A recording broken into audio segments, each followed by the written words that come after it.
So, ma'am, if you want to turn off that camera, it's fine. For the introduction part only, I said to, on that camera. So, if it is fine. Sure. Can you see my screen? Yes, ma'am, it is. Okay. So, எல்லாருக்கும் வணக்கம். நான் பேசுறது கேக்குதா? கேக்குது ma'am. Yes ma'am கேக்குதுங்க ma'am. Okay. நான் இன்னைக்கு கொஞ்சம் ஒரு பேசிக்கா கொஞ்சம் உங்களுக்கு சொல்லி தர போறேன். ஒரு ஜீரியாட்ரிக் மெடிசன்னா என்ன, அதோட பேசிக்கா உள்ள சில இது மட்டும் சொல்லி தரேன். ஸோ ஃபர்ஸ்ட் ஜீரியாஸ்னா ஓல்டுன்னு அர்த்தம். இட்ரானா டு ஸ்டடி அபவுட் டிசீசஸ். அப்போ வயசானவங்களுக்கு வர டிசீசஸை பத்தி, நோய்களை பத்தி படிக்கிறத ஒரு ஸ்பெஷலைஸ்ட் பிரான்ச் ஆஃப் மெடிசன். அதான் geriatric medicine.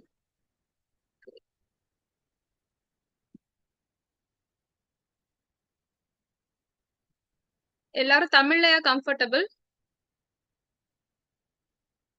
S ma'am. Ma'am okay.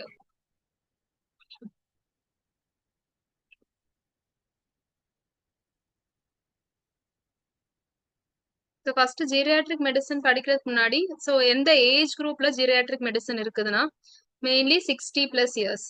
So இந்தியாவில் இட் வில் பி 60+. ஆனால் இதே இது வெஸ்டர்ன் கண்ட்ரிஸ் போனோம்னா 65+ல தான் ஜீரியாட்ரிக். ஹலோ, தெரியுதுங்களா? Yes ma'am. Ma'am visible ma'am. Okay.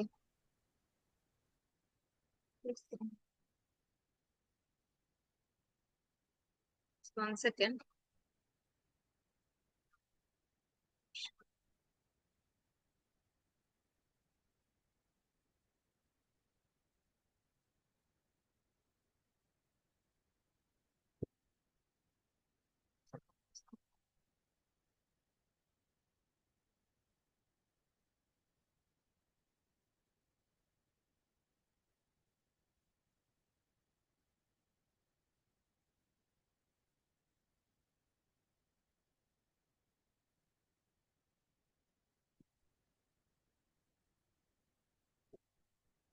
One second.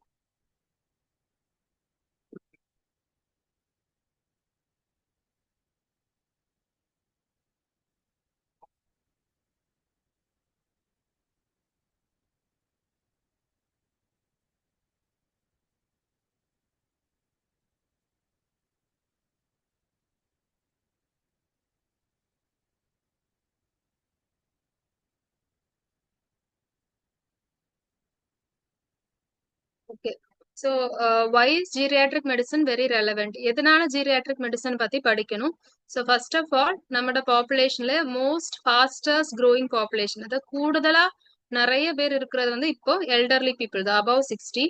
Above 60ல அதுலயும் பாத்தீங்கன்னா 80+ தான் ரொம்ப அதிகமா வளர்றாங்க. ஸோ இனி இப்போ 2026, இனி 2050 அதுலலாம் போனா சின்ன குழந்தைங்களை காட்டிலும் அதிகமா இருக்க போறது elderly population. Especially countries like India, China, இங்கெல்லாம் மேஜர் ஷிஃப்ட் நடக்க போகுது. ஸோ இந்தியாவிலே நம்ம பார்த்தோம்னா ஹையஸ்ட் எல்டர்லி பாப்புலேஷன் எந்த ஸ்டேட்ல இருக்கிறாங்கன்னு தெரியுமா?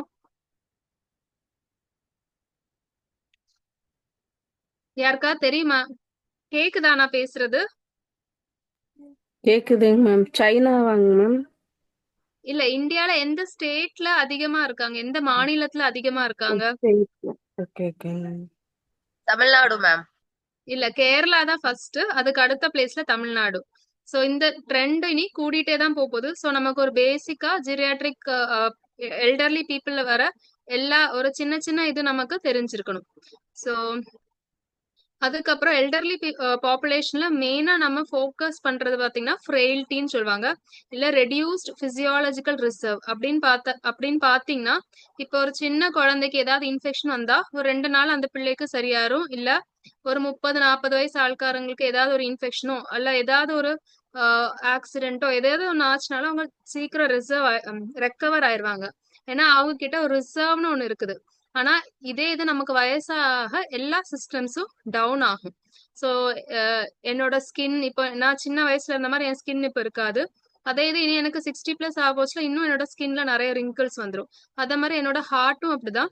சின்னதுல இருந்த மாதிரி ஃபங்க்ஷன் இப்போ அதோட டிஃப்ரென்ஸ் இருக்கும். ஸோ வயசாக எல்லா சிஸ்டம்ஸும் டவுன் ஆகும். ஸ்டார்டிங் ஃப்ரம் கார்டியோவாஸ்குலர் சிஸ்டம், ஹார்ட்டோ இல்ல நம்மளோட லங்ஸ், ரெஸ்பிரேட்டரி சிஸ்டம், மெயினா நம்மளோட சிஎன்எஸ் சென்ட்ரல் நர்வஸ் சிஸ்டம், அதாவது பிரெயின் அண்ட் அதை சரௌண்ட் பண்ணியிருக்கிற ஸ்ட்ரக்சர்ஸ். ஸோ இந்த ரிசர்வ் குறையறனால தான் எல்டர்லி பீப்புளுக்கு டக்குன்னு ஒரு இன்ஃபெக்ஷன் வந்தாலோ அல்ல ஏதாவது ஒரு டிசீஸ் வந்தாலோ அவங்களால சின்னது மாதிரி ரெக்கவர் ஆக முடியாது, இல்ல இம்யூனிட்டியில ஏதாவது பிரச்சனை இருந்தாலோ. ஸோ இந்த இந்த இந்த ரிசர்வை கூட்டுற ஒரு ஃபீல்டு தான் ஜீரியாட்ரிக் மெடிசன். ஸோ அவங்கள வந்து லாஸ்ட் வரைக்கும் ஹெல்த்தியா வச்சுக்கிறது. So even 60s 70s 80s பழையது மாதிரி இல்லைனா கூட அட்லீஸ்ட் அவங்க லாஸ்டா வாழ்ற வரைக்கும் இண்டிபெண்டா வைக்கிறது தான் ஜீரியாட்ரிக் மெடிசனோட எய்ம். ஸோ நம்மட ஒரு நர்சிங் கேர் நம்ம என்னெல்லாம் கொடுக்கலாம்? So first of all prevention. Always prevention is better then cure. So நீங்க எப்பவுமே உங்களோட ஃபோக்கஸ் எதா இருக்கணும்? ஒரு எல்டர்லி பீப்புளை எல்லா இன்ஃபெக்ஷன்ஸோ இல்ல அவங்க அட்மிட் ஆயிருக்காங்க, ஃபால்ஸோ இப்போ விழுவாங்க, ஸோ அந்த மாதிரி எல்லாத்துல இருந்து ஃபர்ஸ்ட் ஆஃப் ஆல் நீங்க ப்ரிவென்ஷனை தான் நம்ம ஃபோக்கஸ் பண்ணும். So next thing is very important. அவங்களுக்கு இப்போ எப்படி நம்ம சின்ன குழந்தைங்களுக்கு ஏதாவது ஒரு இன்ஃபெக்ஷன் வந்தா கூட டக்குன்னு கண்டுபிடிக்க முடியாது, ரொம்ப சின்ன குழந்தைங்களால சொல்லவும் முடியாது அவங்க உடம்புல என்ன இருக்கோ. எப்படி ஒரு பீடியாட்ரிக்ஸோ அதை மாதிரி தான் ஜீரியாட்ரிக்ஸும். ஸோ பீடியாட்ரிக் பாப்புலேஷன் நம்ம என்ன பண்ணுவோம்? ஒழுங்கா சாப்பிடல, பிள்ளைங்க எப்போ அழுதுட்டே இருக்கு அப்படின்னா டாக்டர்கிட்ட எடுத்துட்டு போக சொல்லுவோம். அது மாதிரி பிள்ளைங்க சின்ன குழந்தைங்கள டக்குன்னு சிக் ஆயிருவாங்க. ஸோ அதே மாதிரிதான் எல்டர்லி பீப்புளையும் சில சட்டில் சைன்ஸ் இருக்கும், அதை நம்ம வந்து மானிட்டர் பண்ணணும். So first of all cardiovascular system. So aging changes பார்த்தீங்கன்னா பேசிக்கா எல்லாத்துக்கும் நார்மலா ஹார்ட் அதெல்லாம் தெரியும்ல, லைக் நான் அதையும் தமிழ்ல சொல்லணும்னு இருக்கா? ஹலோ, என்னங்க? ஓகே ஓகே சரி.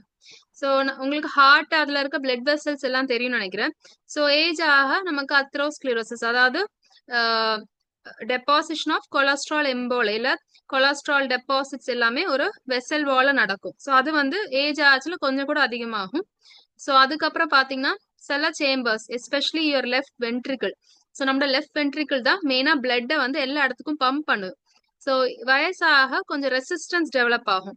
ஸோ அயோட்டா இந்த மாதிரி இந்த லெஃப்ட் வென்ட்ரிக்கிள் இருந்து வர மெயின் அயோட்டால கொஞ்சம் ரெசிஸ்டன்ஸும் அதோட காம்ப்ளைன்ஸ் குறையும். அப்போ இந்த வென்ட்ரிக்கிள் கொஞ்சம் கூட ஓவர் ஒர்க் பண்ணி, ஸோ எல்லா எக்கோ பாத்தீங்கன்னா கான்சென்ட்ரிக் லெஃப்ட் வென்ட்ரிகுலர் ஹைப்பர்ட்ரோஃபின்னு போடுவாங்க, அது காமன் ஏஜிங் சேஞ்ச். ஸோ அது நடந்துட்டு இருக்கும். அப்போ காமன் அவங்களுக்கு டயஸ்டாலிக் டிஸ்ஃபங்க்ஷன் அப்படின்னு பாத்தீங்கன்னா இந்த ரிலாக்ஸேஷன் ஃபேஸ். அப்போ சிஸ்டாலி இருக்கு, டயஸ்டாலி இருக்கு.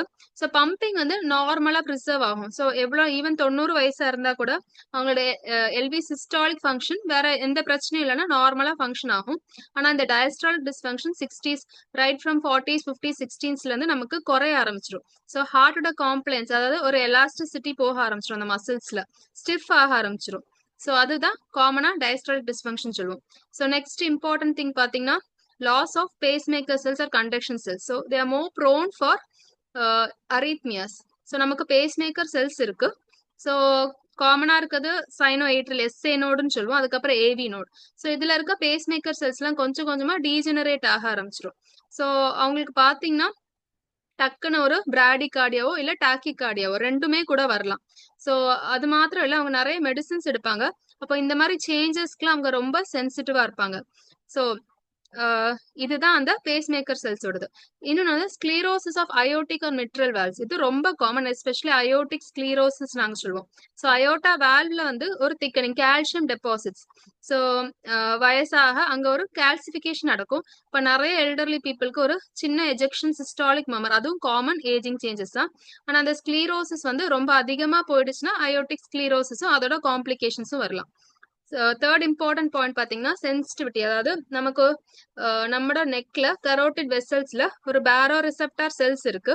ஸோ அது வந்து என்ன பண்ணும்னா ப்ரெஷர் சேஞ்சஸ் வரச்சுல அது ஃபங்க்ஷன் பண்ணும். இப்போ டக்குன்னு எனக்கு ப்ரெஷர் குறையுதுன்னா பேரோ ரிசெப்டார்ஸ் வந்து டக்குன்னு அதை சிக்னல் பண்ணி ஸோ மேக்ஸிமம் என்னோட ப்ரெஷரை வந்து நல்ல நார்மல் ஆக்க ட்ரை பண்ணும். ஸோ அதை எப்படி ஆக்க ட்ரை பண்ணும்னா நேரா அதோட சிக்னல்ஸ் வந்து ஒன்று ஹார்ட்டுக்கு போகும். ஸோ ஏட்ரல் நாட்யூரட்டிக் பெப்டைட்னு ஒரு ஹார்மோன் இருக்கு. ஸோ அது மூலமா வென்ட்ரிகிள்ஸ்ல வந்து நல்லபடியா கார்டியாக் அவுட்புட் வரும். இன்னொன்னு கிட்னிஸ் போயிட்டு அங்க சோடியமும் வாட்டரும் கன்சர்வ் பண்ணி என் பிபியை நார்மல் ஆக்கும். இப்போ டக்குன்னு எனக்கு மயக்கம் வருது, இல்லைன்னா தண்ணி குடிக்கல, இல்லைன்னா நான் வந்து பிளட் லாஸ் ஆகுது. ஸோ இந்த டைம்ல பேரோ ரிசெப்டார் செல்ஸ் வந்து நம்ம பிபியை ஸ்டேபிள் ஆக்க ட்ரை பண்ணும். பட் நமக்கு வயசாக என்னோட பேரோ ரிசெப்டார் செல்ஸோட சென்சிட்டிவிட்டி குறையும். ஸோ இப்போ நிறைய தடவை நம்ம பார்த்துப்போம், வயசானவங்க வந்து உட்காந்துட்டு ரொம்ப நேரம் உட்காந்துட்டு எந்திரிக்கச்சுல ஐயோ டக்குன்னு ஒரு கேரா இருக்கு, எனக்கு ஒரு தலைகறக்க மாதிரி இருக்கு, எனக்கு ரொம்ப தலை சுத்துதுன்னு சொல்லுவாங்க. அதே மாதிரி படுத்துட்டு டக்குன்னு அவங்க எந்திரிச்சாங்கன்னா அவங்களுக்கு அந்த மாதிரி ப்ராப்ளம்ஸ் வரும். ஸோ அது பேர் தான் ஆர்த்தோஸ்டாட்டிக் ஹைப்போடென்ஷன். ஸோ அது மெயினா வந்து இந்த பேரோ ரிசெப்டார் செல்ஸோட டிக்ளைனால வருது. ஸோ அது மாத்திரம் இல்ல, எல்டர்லி பீப்புள் நான் சொன்ன மாதிரி நிறைய மெடிசின்ஸ் இருப்பாங்க. ஸோ அதுவுமே கூட நிறைய ஃபேக்டர்ஸ் இருக்கு இந்த orthostatic hypotension. It is a very common aging or physiological change. So இந்த ஹார்ட்ல இந்த மாதிரி சேஞ்சஸ் நடக்கிறனால என்னெல்லாம் சைன்ஸ் பார்த்தீங்கன்னா, இன்க்ரீஸ் பல்ஸ் ப்ரெஷர், அதாவது சிஸ்டாலிக் ப்ரெஷர் ரொம்ப அதிகமா இருக்கும், 150 160 170 இருக்கும். ஆனா அதே இது டயஸ்டாலிக் ப்ரெஷர் வந்து அவங்களுக்கு 60 50s அப்படிதான் இருக்கும். ஸோ இந்த ஹை பல்ஸ் ப்ரெஷர் வந்து காமன். அது மட்டும் இல்ல, ஆர்டீரியல் பல்ஸ் நீங்க பால்பேட் பண்ணீங்க, ரேடியல் பல்ஸ்லாம் நல்லா டங்கு டங்குன்னு அப்படி நல்லா அடிக்கும், ஏன்னா அந்த அயோட்டிக் ஸ்க்ளீரோசிஸ் இருக்கனால. ஆனா பெரிஃபரல் பல்சஸ் எல்லாமே கொஞ்சம் போரா உங்களுக்கு இருக்கும், ஏன்னா அந்த சைட்ல வந்து அத்ரோஸ்க்ளீரோட்டிக் சேஞ்சஸ் கொஞ்சம் அதிகமா இருக்கனால உங்களுக்கு கையில பல்ஸ் தொடச்சுல ரொம்ப ஸ்ட்ராங்கா தோணும். ஆனா அதே இது நீங்க காலெல்லாம் பல்ஸ் பால்பேட் பண்ணீங்கன்னா கொஞ்சம் கம்மியாயிரும். ஸோ இதுல நர்சிங் இன்டர்வென்ஷன் நம்ம பண்றதுக்கு என்ன இருக்குது? ஸோ ஃபர்ஸ்ட் ஆஃப் ஆல் உங்களுக்கு நார்மல் சேஞ்சஸ் தெரியணும். ஸோ ஒரு ஹார்ட் ரேட் பாத்தீங்கன்னா எல்டர்லி பீப்புளுக்கு 50ல இருந்து 100 வரைக்கும் போகும். 60 மட்டும் இல்ல, ஈவன் 50s கூட. நிறைய பேர் பீட்டா பிளாக்கர்ஸ் மாதிரி மெடிசின்ஸ் எடுத்துட்டு இருப்பாங்க. ஸோ பல்ஸ் ரேட் பார்க்கச்சுல 50ல இருந்து 100 வரைக்கும் இருக்கும். ஸோ இன்னொரு காரியம், அவங்களுக்கு ரொம்ப அதிகமா 100க்கு மேல போறது கொஞ்சம் கஷ்டம். ஸோ அப்போ ஒரு பேஷண்ட்க்கு நீங்க 120லாம் ரெக்கார்ட் பண்றீங்கன்னா கண்டிப்பா டாக்டரை கூப்பிடணும், ஏன்னா அது நார்மல் ரெஸ்பான்ஸ் கிடையாது, ஏதோ ஒரு ஸ்ட்ரெஸ் இருக்கனாலதான் அவங்களுக்கு இவ்வளவு தூரம் பல்ஸ் கூடுது. So next important thing is orthostatic hypotension. It's very very important. So ஒரு எல்டர்லி பேஷண்ட் நர்சிங் கேர்ல இருக்க வயசானவங்க டக்குன்னு எந்திரிச்சு வரக்கூடாது. அவங்க வந்து ஒரு 1 to 2 minutes. ஸோ ஃபர்ஸ்ட் நேரா படுக்கிறவங்க சைட்ல 1 to 2 minutes படுக்கணும். அதுக்கப்புறம் எதையாவது பிடிச்சிட்டு கொஞ்ச நேரம் பெட்ல உட்காரணும், அது ஒரு 1 to 2 minutes. அதுக்கப்புறம் எதையாவது பிடிச்சிட்டு நிக்கணும், அதுக்கப்புறம் தான் நடக்க தொடங்கணும். ஸோ இது வந்து எல்லாருக்கும் பண்ணணும்னு இல்லை, யாருக்கெல்லாம் இந்த மாதிரி சிம்டம்ஸ் இருக்கு அவங்க வந்து கண்டிப்பா பண்ணணும். அத மாதிரி ஒரு ரொம்ப எப்பவுமே படுத்துட்டே இருக்கிறவங்க, இல்ல ரொம்ப நடக்க முடியாதவங்களும் இந்த மாதிரி கண்டிப்பா பண்ணணும். ஸோ அவங்கள மாதிரி ஆட்களுக்கு தான் இந்த பாரோரிசெப்டார் சென்சிட்டிவிட்டி மெக்கானிசம் ரொம்ப கம்மியா இருக்கும். ஸோ அது மட்டும் இல்ல, நிறைய பிபி மெடிசன்ஸ் எடுக்கிறவங்களும் இந்த மாதிரி ஆர்த்தோஸ்டாட்டிக் ஹைப்போடென்ஷன் போறனால அவங்களும் ரொம்ப கேர்ஃபுல்லா இருக்கணும். ஸோ நீங்க எப்பவுமே வார்ட்ல ஒரு பேஷண்ட்டை பார்க்கச்சுல ஹார்ட் ரேட் பாருங்க. ஸோ 120 130 போனா கண்டிப்பா நார்மல் கிடையாது. ஒரு யங்ஸ்டர்ஸ் கூட 120 வரைக்கும் போனாலும் சைனஸ் டாக்கிகார்டியா இருக்கும். ஆனா ஒரு எல்டர்லிக்கு 100 மேல போனாலே நீங்க கண்டிப்பா பிசிஷியனை அலர்ட் பண்ணணும். ஸோ நெக்ஸ்ட் ரிதம் பாத்தீங்கன்னா ஏட்ரியல் ஃபிப்ரிலேஷன், அது ரொம்ப காமன். இர்ரெகுலர் ரிதம் வந்து காமனா இருக்கும். ஸோ சில பேருக்கு ரெஸ்பிரேட்டரி அரித்மியா சொல்லுவோம், அதாவது மூச்சு உள்ள விடுற நேரம் ஒரு மிஸ்ட் பீட் வரலாம். ஸோ எப்பவுமே நீங்க ரிதம் பார்க்கச்சுல ரெண்டு கையிலயும் பல்ஸ் பார்க்கணும், அதே நேரம் காலையும் நீங்க பெரிஃபரல் பல்சஸும் பார்க்கணும்.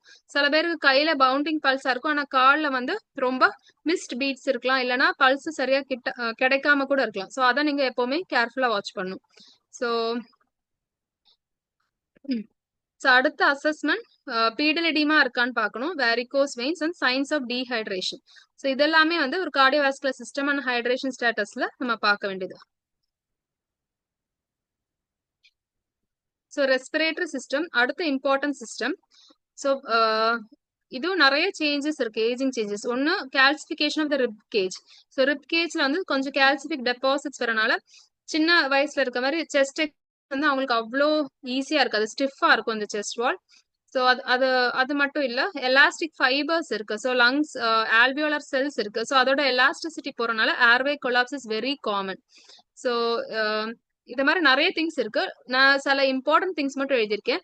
அதுக்கப்புறம் வயசாறனால இன்னொரு important things reduced cough clearance and loss of mucociliary function. So நம்மளோட நேசல் பேசேஜ்ல இருந்து இந்த மியூகோசிலியரி ஃபங்க்ஷன் தொடங்குது.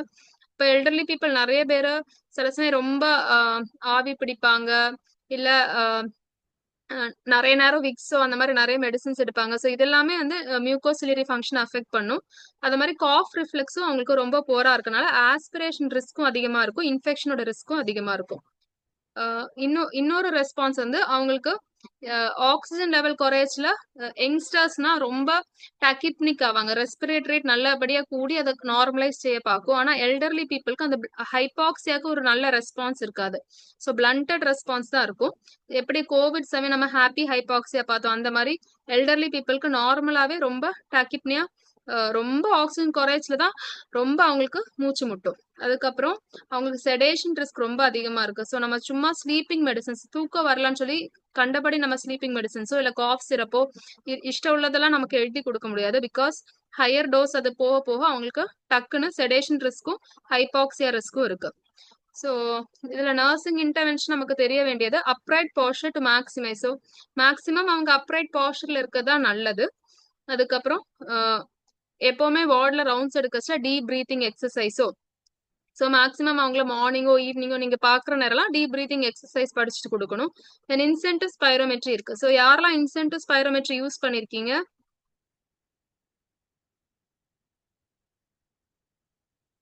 இன்சென்டிவ் ஸ்பைரோமெட்ரி பாத்திருக்கீங்களா? இந்த 3 கலர் பாக்ஸ் இருக்குங்க மேம், அதுங்களாங்க மேம்?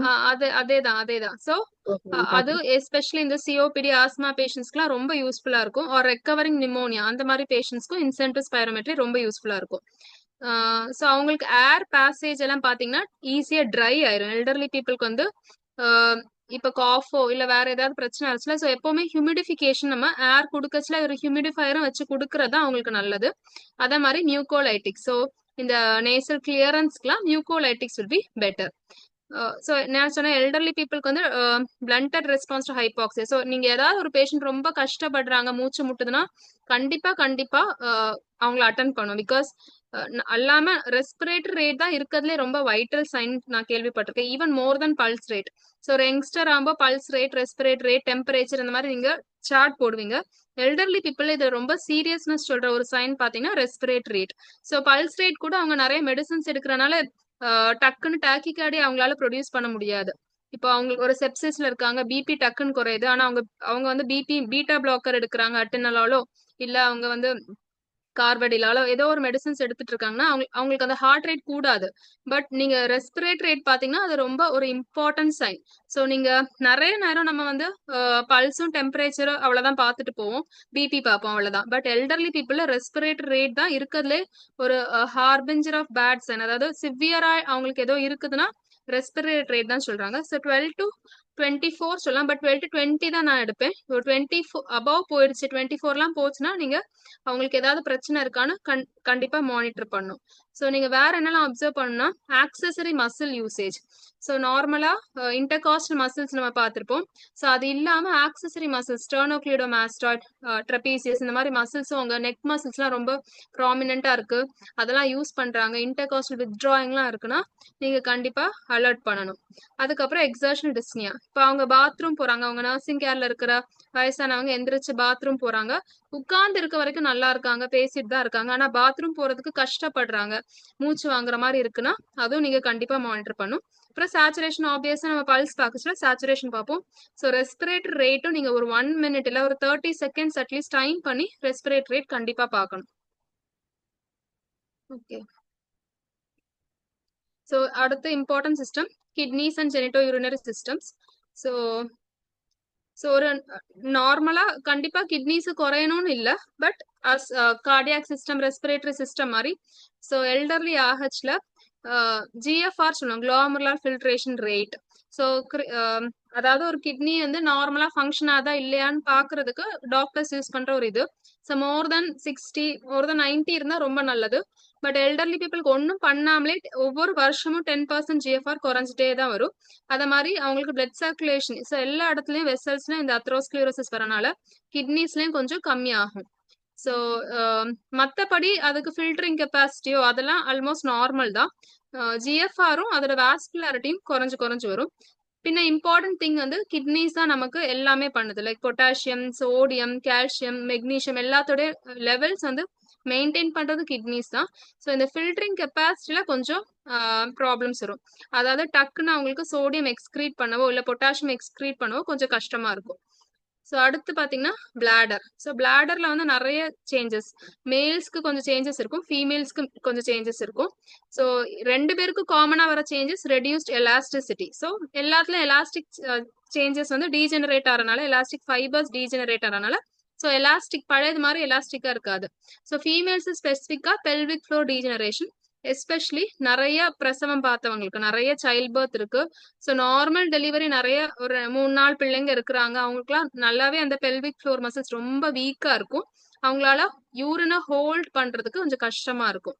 ஸோ மெயில்ல வந்து நமக்கு தெரியறது ப்ராஸ்டேட்டிக். ஸோ பிளாடரை சுத்தி இருக்கிற ப்ராஸ்டேட் கிளாண்ட் எப்பவுமே ஏஜிங்ல நார்மலாவே ஹைப்பர்ட்ராஃபி ஆகும். அது பேர் தான் BPH, benign prostatic hypertrophy. So மேல்ஸ்ல வந்து யூராலஜிஸ்ட் இருப்பாங்க, அப்போ அவங்க ஈஸியா போய் காமிச்சுக்குவாங்க. அவங்களுக்கு யூரினோட ஃப்ளோ கம்மியாகலாம், யூரின் போச்சுல ஃபுல்லா போகாத மாதிரி இருக்கலாம், ஒரு ஹெசிடன்சி இருக்கலாம், ராத்திரி நிறைய நேரம் எழுந்தேட்டு போகலாம். ஸோ இந்த மாதிரி வந்து மேல்ஸ்க்கு இருக்கும். ஃபீமேல்ஸ் வந்து பொதுவா யூரின் பிரச்சனை இருந்தாலும் வெளியே சொல்ல ரொம்ப தயக்கப்படுவாங்க. நம்ம ஸ்டேட்லலாம் அவங்களுக்கு வந்து அது ஒரு அது ஷேர் பண்றதுக்கோ அதுக்கெல்லாம் அவங்களுக்கு ஒரு டேபுவா இருக்கும்.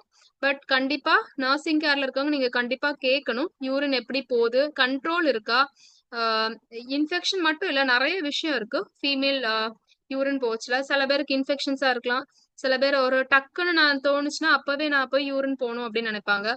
ஸோ இந்த மாதிரி சேஞ்சஸ் எல்லாம் ரொம்ப காமன். இதுல நம்ம ஏன் இம்பார்ட்டன்ஸ் கொடுக்குறோம் நைட்டு நிறைய நேரம் யூரின் போறது அப்படின்னு பாத்தீங்கன்னா, it significantly increases fall risk. So நிறைய பேர் நைட் எந்திரிச்சு போச்சுல தான் நிறைய பேர் விழுந்துட்டு நிறைய பேருக்கு ஃப்ராக்சர் ஆகி அப்படியே பெட்டுடன் ஆயிடுவாங்க. ஸோ மெயினா வந்து போத் மேல்ஸ் அண்ட் ஃபீமேல்ஸ்க்கு யூரினரி ப்ராப்ளம்ஸ் இருக்கும். மேல்ஸ் வந்து கொஞ்சம் கூட அதை வெளியே சொல்வாங்க, யூராலஜிஸ்ட் போய் பார்ப்பாங்க, அதுக்கான ட்ரீட்மெண்ட் எடுத்துக்குவாங்க.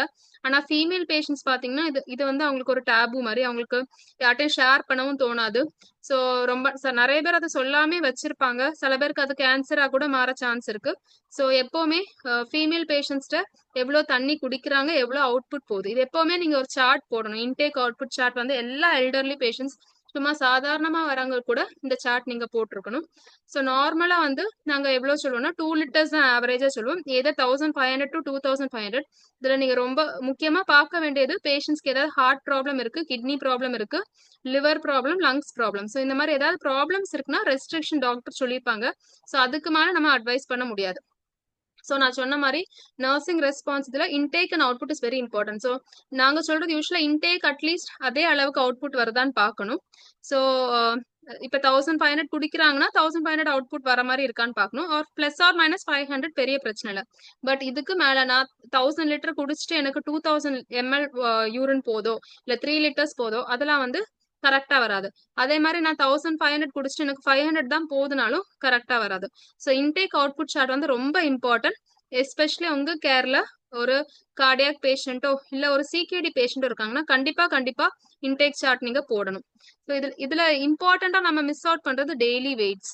ஸோ நம்ம pulse, temperature, respiratory rate, saturation பார்ப்போம். ஸோ அது கூட நீங்க எப்பவுமே இன்டேக் அவுட்புட் சார்ட்ல, இப்போ ஒரு பேஷண்ட் நல்லா உங்களுக்கு பார்த்தாலே தெரியுது ஹார்ட் ஃபெயிலியர் மாதிரி வராங்க, கால்ல ரொம்ப பீட்லிடிமா இருக்கு, ஸோ இவங்களுக்குலாம் டாக்டர் சொல்லாம, எக்ஸ்கியூஸ் மீ கேக்குதா? ஹலோ, டவுட்ஸ் இருக்குதுங்களா? Okay. So daily weight chart is very important. So யாருக்கெல்லாம் இம்பார்ட்டன்ட் பார்த்தீங்கன்னா கன்ஜஸ்டிவ் கார்டியக் ஃபெயிலியர், இன்னொரு இம்பார்ட்டன்ட் டிசிஎல்டி, நமக்கு இந்த கிரானிக் லிவர் டிசீஸ், அசைட்டிஸ், அவங்களுக்குலாம் ரொம்ப இம்பார்ட்டன்ட். இந்த abdominal weight chart, daily weight chart, எல்லாம் நிறைய ஹை டோஸ் ஆஃப் டயூரட்டிக்ஸ் போகும். சில பேருக்கு நாங்கள் லாசிக்ஸ் இன்ஃபியூஷனாவோ லாசிக்ஸ். என்னங்க ஏதாவது டவுட்டா? ஹலோ, யாருக்காவது டவுட் இருக்கா? இல்லைங்க மேம். ஓகே சரி, ஓகே.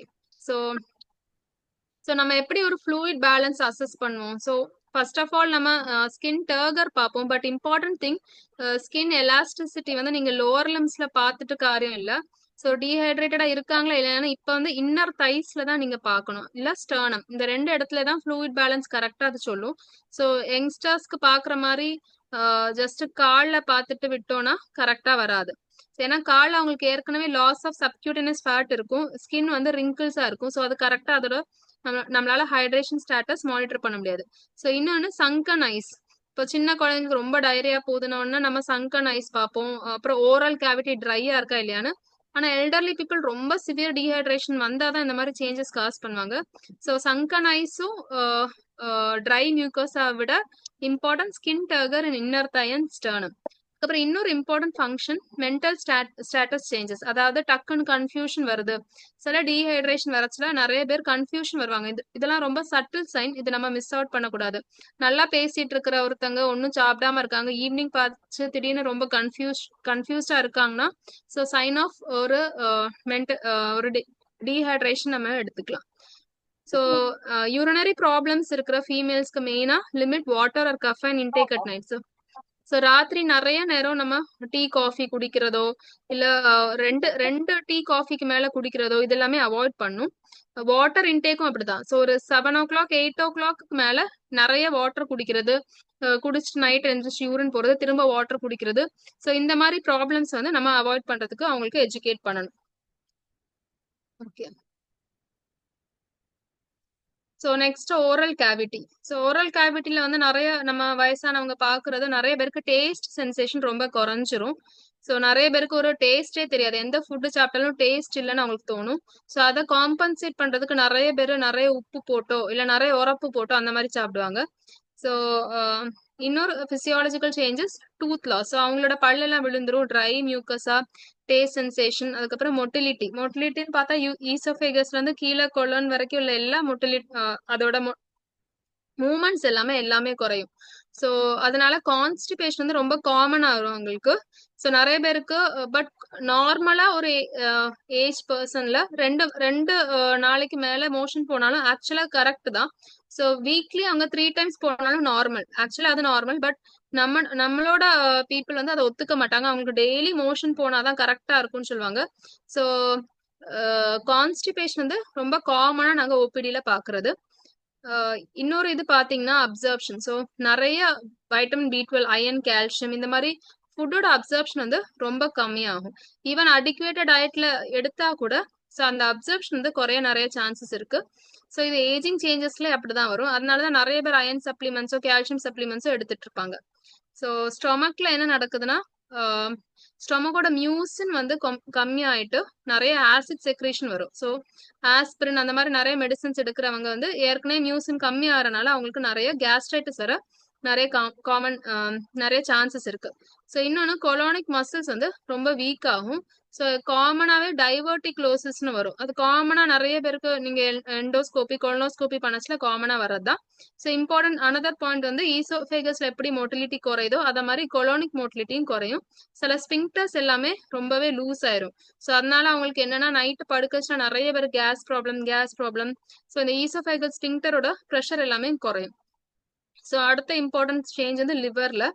ஸோ நிறைய மெடிசன்ஸோட மெட்டபாலிசம் பண்றது லிவர் அண்ட் கிட்னிஸ் தான். லிவர் தான் இன்னும் நிறையவே பண்ணுது. ஸோ அதோட மெட்டபாலிசம், பிளட் ஃப்ளோ இதெல்லாம் குறையறதுனால டாக்ஸிசிட்டி ரிஸ்க் வந்து ரொம்ப அதிகமா இருக்கும். ஸோ அது மட்டும் இல்ல நிறைய எல்டர்லி மேல்ஸ் வந்து ஆல்கோஹால் எடுத்துட்டே தான் இருப்பாங்க. ஸோ ஏற்கனவே இந்த ப்ராப்ளம்ஸ்லாம் இருக்கிறனால high risk for alcohol intoxication வந்து அவங்களுக்கு அதிகமா இருக்கும். ஸோ நர்சிங் இன்டர்வென்ஷன்ஸ்ல ஒன்று நம்ம ஃபீடிங் 90 degreeல வச்சு பண்றது. So to prevent aspiration or choking. So another thing is BMI, அதாவது body mass index. So elderly people BMI காட்டிலும் சில நிறைய ஸ்கேல்ஸ் இருக்கு. MNA, mini nutritional assessment, MUST, master scale அந்த மாதிரி இருக்கு. Because BMI can be misleading. So elderly people பாத்தீங்கன்னா நிறைய பேருக்கு மசில் லாஸ் நடக்கும், ஆனா ஃபேட் வந்து ப்ரிசர்வ் ஆயிட்டே தான் இருக்கும். ஸோ இப்போ 30 ரைட் ஃப்ரம் 30s 40sல இருந்து நடந்துட்டே தான் இருக்கும். இப்போ ஈவன் எனக்கே நிறைய மசில் நான் யூஸ் பண்ணாத மசில்ஸ் எல்லாம் போயிட்டு நிறைய ஃபேட் செல்ஸ் வந்துட்டே இருக்கும். ஸோ 60+ வந்து இது ரொம்ப ஆக்சிலரேட் ஆகும். அது பேருதான் சார்கோபீனியான்னு சொல்றது. ஸோ அவங்களுக்குலாம் வந்து வெயிட் வந்து நல்லா மெயின்டைன் ஆகிற மாதிரி தான் இருக்கும். பட் அவங்களுக்கு மசில் மாஸ் போறது வந்து நமக்கு கண்டுபிடிக்க முடியாது. ஸோ அதனாலதான் BMI வந்து மிஸ்லீடிங்கா இருக்கும். வெயிட் எல்லாம் ப்ரிசர்வ் ஆகிற மாதிரி தான் இருக்கும், பட் உள்ளுக்குள்ள வேற சேஞ்சஸ் நடந்துட்டு இருக்கும். ஸோ அதனாலதான் மினி நியூட்ரிஷனல் அசஸ்மெண்ட் தான் important scale for எவால்வேட்டிங் nutrition. So another thing constipation. So நிறைய பேருக்கு வந்து கான்ஸ்டிபேஷனோட ஒரு மெயின் ப்ராப்ளம் பார்த்தீங்கன்னா போஸ்ட் ஆப் வார்ட்ஸ்ல நீங்க ஒர்க் பண்றீங்க அப்படின்னா கான்ஸ்டிபேஷன் 2 நாளுக்கு மேல மோஷன் போலனா அடுத்த நாள் அவங்க கன்ஃபியூஸ் ஆகி டெலீரியம் போயிருவாங்க. So simple constipation can produce delirium in elderly. So அதை நம்ம மறக்கவே கூடாது. ஸோ எங்க ஜீரியாட்ரிக் போல நாங்க ரவுண்ட்ஸ் எடுக்கச்சுல எப்பவுமே டெய்லி கேட்கறது மோஷன் போயிட்டீங்களா இல்லையா. எஸ்பெஷலி நீங்க போஸ்ட் ஆப் வார்ட்ல இருக்கிறீங்கன்னா கண்டிப்பா போஸ்ட் ஆப் வார்டு மட்டும் இல்ல எந்த வார்டுல இருந்தாலும் பேஷண்ட்ஸ் வந்து டெய்லி மோஷன் போறாங்களா இல்லையாங்கிறத கண்டிப்பா டீல் பண்ணும். நான் ரொம்ப வயசானவங்க ஏற்கனவே கொஞ்சம் மெமரி ப்ராப்ளம்ஸ் இருக்கிறவங்க கண்டிப்பா டெலீரியம்னா ஒரு கண்டிஷன்ல போயிருவாங்க.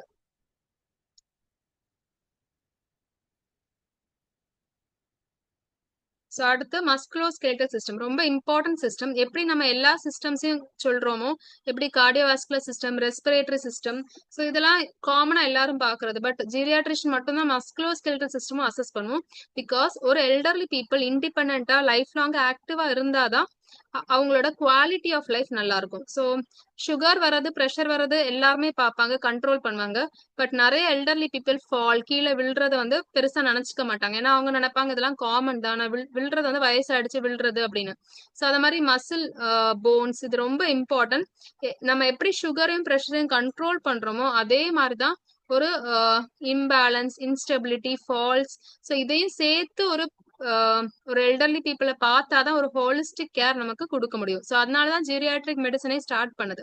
ஸோ ஜஸ்ட் நீங்க ஒரு பேஷண்ட்டை பார்த்து சுகரும், ப்ரெஷரும், கொலஸ்ட்ரால், தைராய்டு என்ன அதை ட்ரீட் பண்ணிட்டு விட்டுட்டு, but if you are not able to assess their musculoskeletal system or geriatric syndromes or socio economic history, mental history, இது எல்லாமே ஒரு எல்டர்லி வரச்சுல இந்த எல்லா ஹிஸ்டரியும் கேட்டு இது எல்லாமே அசஸ் பண்ணாதான் நம்ம அவங்களுக்கு ஒரு ஹோலிஸ்டிக் கேர் கொடுக்க முடியும். ஸோ மஸ்குலோஸ்கெலட்டல் சிஸ்டம் நான் சொன்ன மாதிரி சார்கோபினியா, அதாவது accelerated loss of muscle mass after age 30. So right from youngsters, so right from young age, if you're not using your muscles properly, so right from 30 is going to gym, so இதெல்லாம் ரொம்ப நல்லது. or being very active, doing swimming, இதெல்லாமே muscles வந்து build பண்ணும். So muscles ஏன் build பண்ணா நல்லதுன்னு நினைக்கிறோம்னா, so muscles இருந்தாதான் பேலன்ஸ் இருக்கும். எஸ்பெஷலி நம்மளோட நீ ஜாயிண்ட் மசில்ஸ்.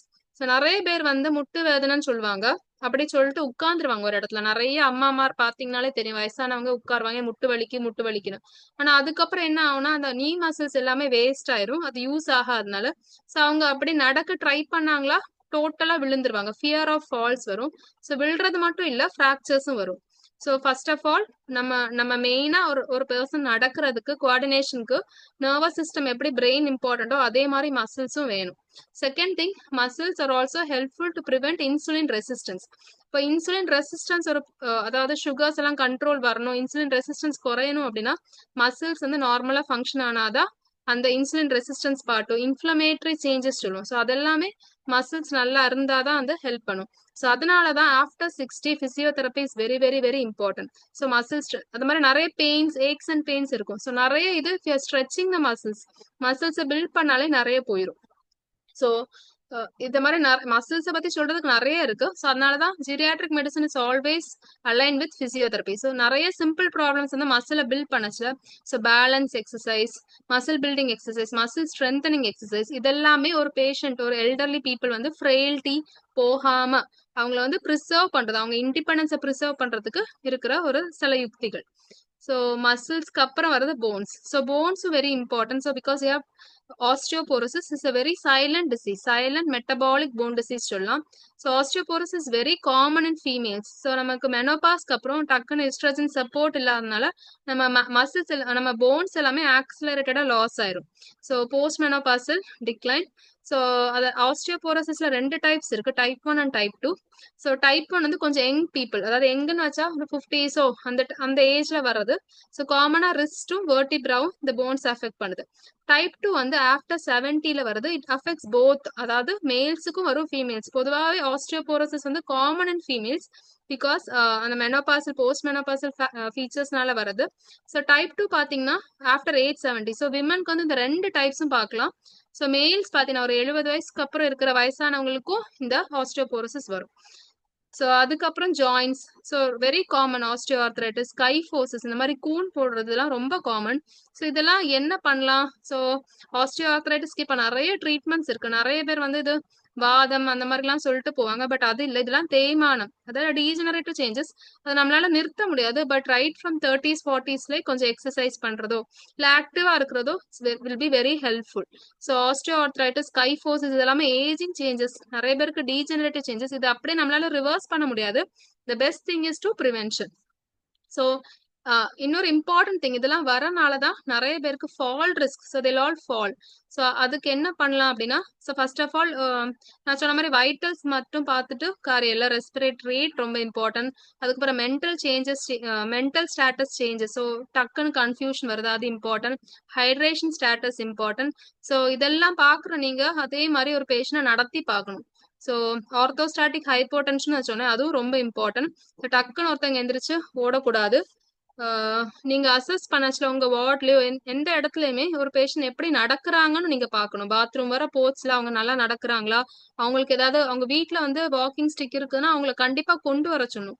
ஸோ முன்னாடி வாக்கிங் ஸ்டிக் வச்சு நடந்தவங்க ஹாஸ்பிட்டல்ல வரச்சும் அவங்க பை ஸ்டாண்டர்டா வாக்கிங் ஸ்டிக் எடுத்துட்டு வாங்கன்னு சொல்லணும். ஸோ அவங்க நடக்கச்சுல இம்பேலன்ஸ் இருக்கா, விழுற மாதிரி இருக்கிறாங்களா, இதெல்லாமே நீங்க கண்டிப்பா பார்க்கணும். ஒரு பேஷண்ட்க்கு ரொம்ப ஸ்லோவா நடக்கிறவங்களுக்கு கண்டிப்பா ஃபால் ரிஸ்க் இருக்கு. ஸோ அது அவங்க ஃபால்ஸ் வர்றதுக்கு முன்னாடி நீங்க வந்து அதை ப்ரிவென்ட் பண்ணணும். ஸோ அதுக்கு என்னெல்லாம் பண்ணலாம்னா, ஸோ எல்லாத்துக்குமே நம்ம பிசியோதெரப்பி, ஆக்குபேஷனல் தெரப்பி எல்லா இடத்துலயும் இருக்காது.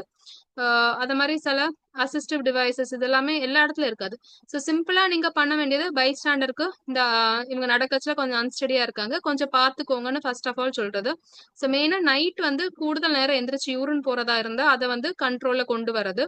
அதுக்கப்புறம் நைட் அவங்க விழாம இருக்கிறதுக்கு பெட் ரெயிலிங்ஸ், அந்த மாதிரி ரெயிலிங்ஸ் இருந்தா அந்த பெட்ல வந்து கேர்ஃபுல்லா போட்டு வைக்கிறது. பின்ன மோஸ்டா ஒரு காரியம், ஐயோ விழுந்துடக்கூடாதுன்னு கட்டிலே கிடக்கணும் அப்படின்னு நினைச்சிட்டு நம்ம நிறைய பேர் படுத்துக்கோங்க நடக்காதீங்கன்னு சொல்லுவோம். பட் அதுதான் இருக்கிறதுலே ரொம்ப டேஞ்சரஸான திங். ஏன்னா நான் சொன்னேன், எஸ்பெஷலி நீங்க பாத்தீங்கன்னா சார்கோபீனியா போஸ்ட் ஹாஸ்பிட்டலைசேஷன் நான் எழுதியிருக்கேன். ஸோ ஒவ்வொரு அட்மிஷனுக்கு அப்புறமும் படுத்துட்டே இருக்கிற பேஷண்ட்ஸ்க்கு பாத்தீங்கன்னா நடந்து வந்தவங்க அப்படியே படுத்த படுக்கையாயிருவாங்க. So hospitalisation is a very important risk factor for sarcopenia. இந்த மசில் லாஸ் ஆகிறதுக்கு மெயின் காரியம் வந்து படுத்த படுக்கையா இருக்கிறதோ, இல்ல சும்மா இருக்கிறதோ, இல்ல சும்மா உட்கார்ந்துட்டு டிவி பார்த்துட்டு இருக்கிறதோ. ஸோ அதனாலதான் ஒவ்வொரு ஹாஸ்பிட்டலையும் இப்ப ஜீரியாட்ரிக் வார்டு நீங்க பாத்தீங்கன்னா கண்டிப்பா ஒரு தெரபிஸ்ட் இருப்பாங்க. ஏன்னா எல்லாருமே நம்ம எல்லா வார்ட்லயும் பாக்குறது போய் படுத்துக்குவாங்க, எனக்கு உடம்பு சரியில்லை நான் படுத்திருக்கேன். பட் அப்படி அவசியமே இல்லை. ஒரு ஃபீவருக்கு வரவங்க, ஒரு காஃப்க்கு வரவங்கலாம் எந்திரிச்சு உட்காரலாம். ஸோ ஜெரியாட்ரிக் வார்டோட மெயின் இது அதான். பிசியோதெரபிஸ்ட் வந்து எல்லா பேஷண்ட்ஸும் நடத்துவாங்க எங்க வார்டுல. ஸோ நம்ம வார்டுல அப்படி இல்லைன்னா நீங்களே வந்து உங்களுக்கு ஃப்ரீயா இருக்க டைம் பை ஸ்டாண்டர்ஸ்ட சொல்லி வார்டை சுத்தி ஒரு நடந்துட்டு வரலாம். கொஞ்சம் ஸ்டேபிளா இருக்க பேஷண்ட்ஸ் உங்களுக்கு தெரியும். ஸோ மெயினா வந்து இன்னொன்னு ஐவி கேன்லாஸ் இல்ல கத்தீட்டர் இந்த மாதிரி இருக்கிற பேஷண்ட்ஸ் இருப்பாங்க. ஸோ ஜீரியாட்ரிக் வார்டில் வரச்சுல அதான் take out the catheter and day 2ன்னு சொல்லுவோம். ஈவன் போஸ்ட் ஆஃப் பேஷண்ட்ஸ் ஆலும் we want the catheter out. So அவங்களே பாத்ரூம் போய் யூரின் பாஸ் பண்ணா கூட அந்த சார்கோபீனியல இருந்து நம்ம ப்ரிவென்ட் பண்ணலாம்.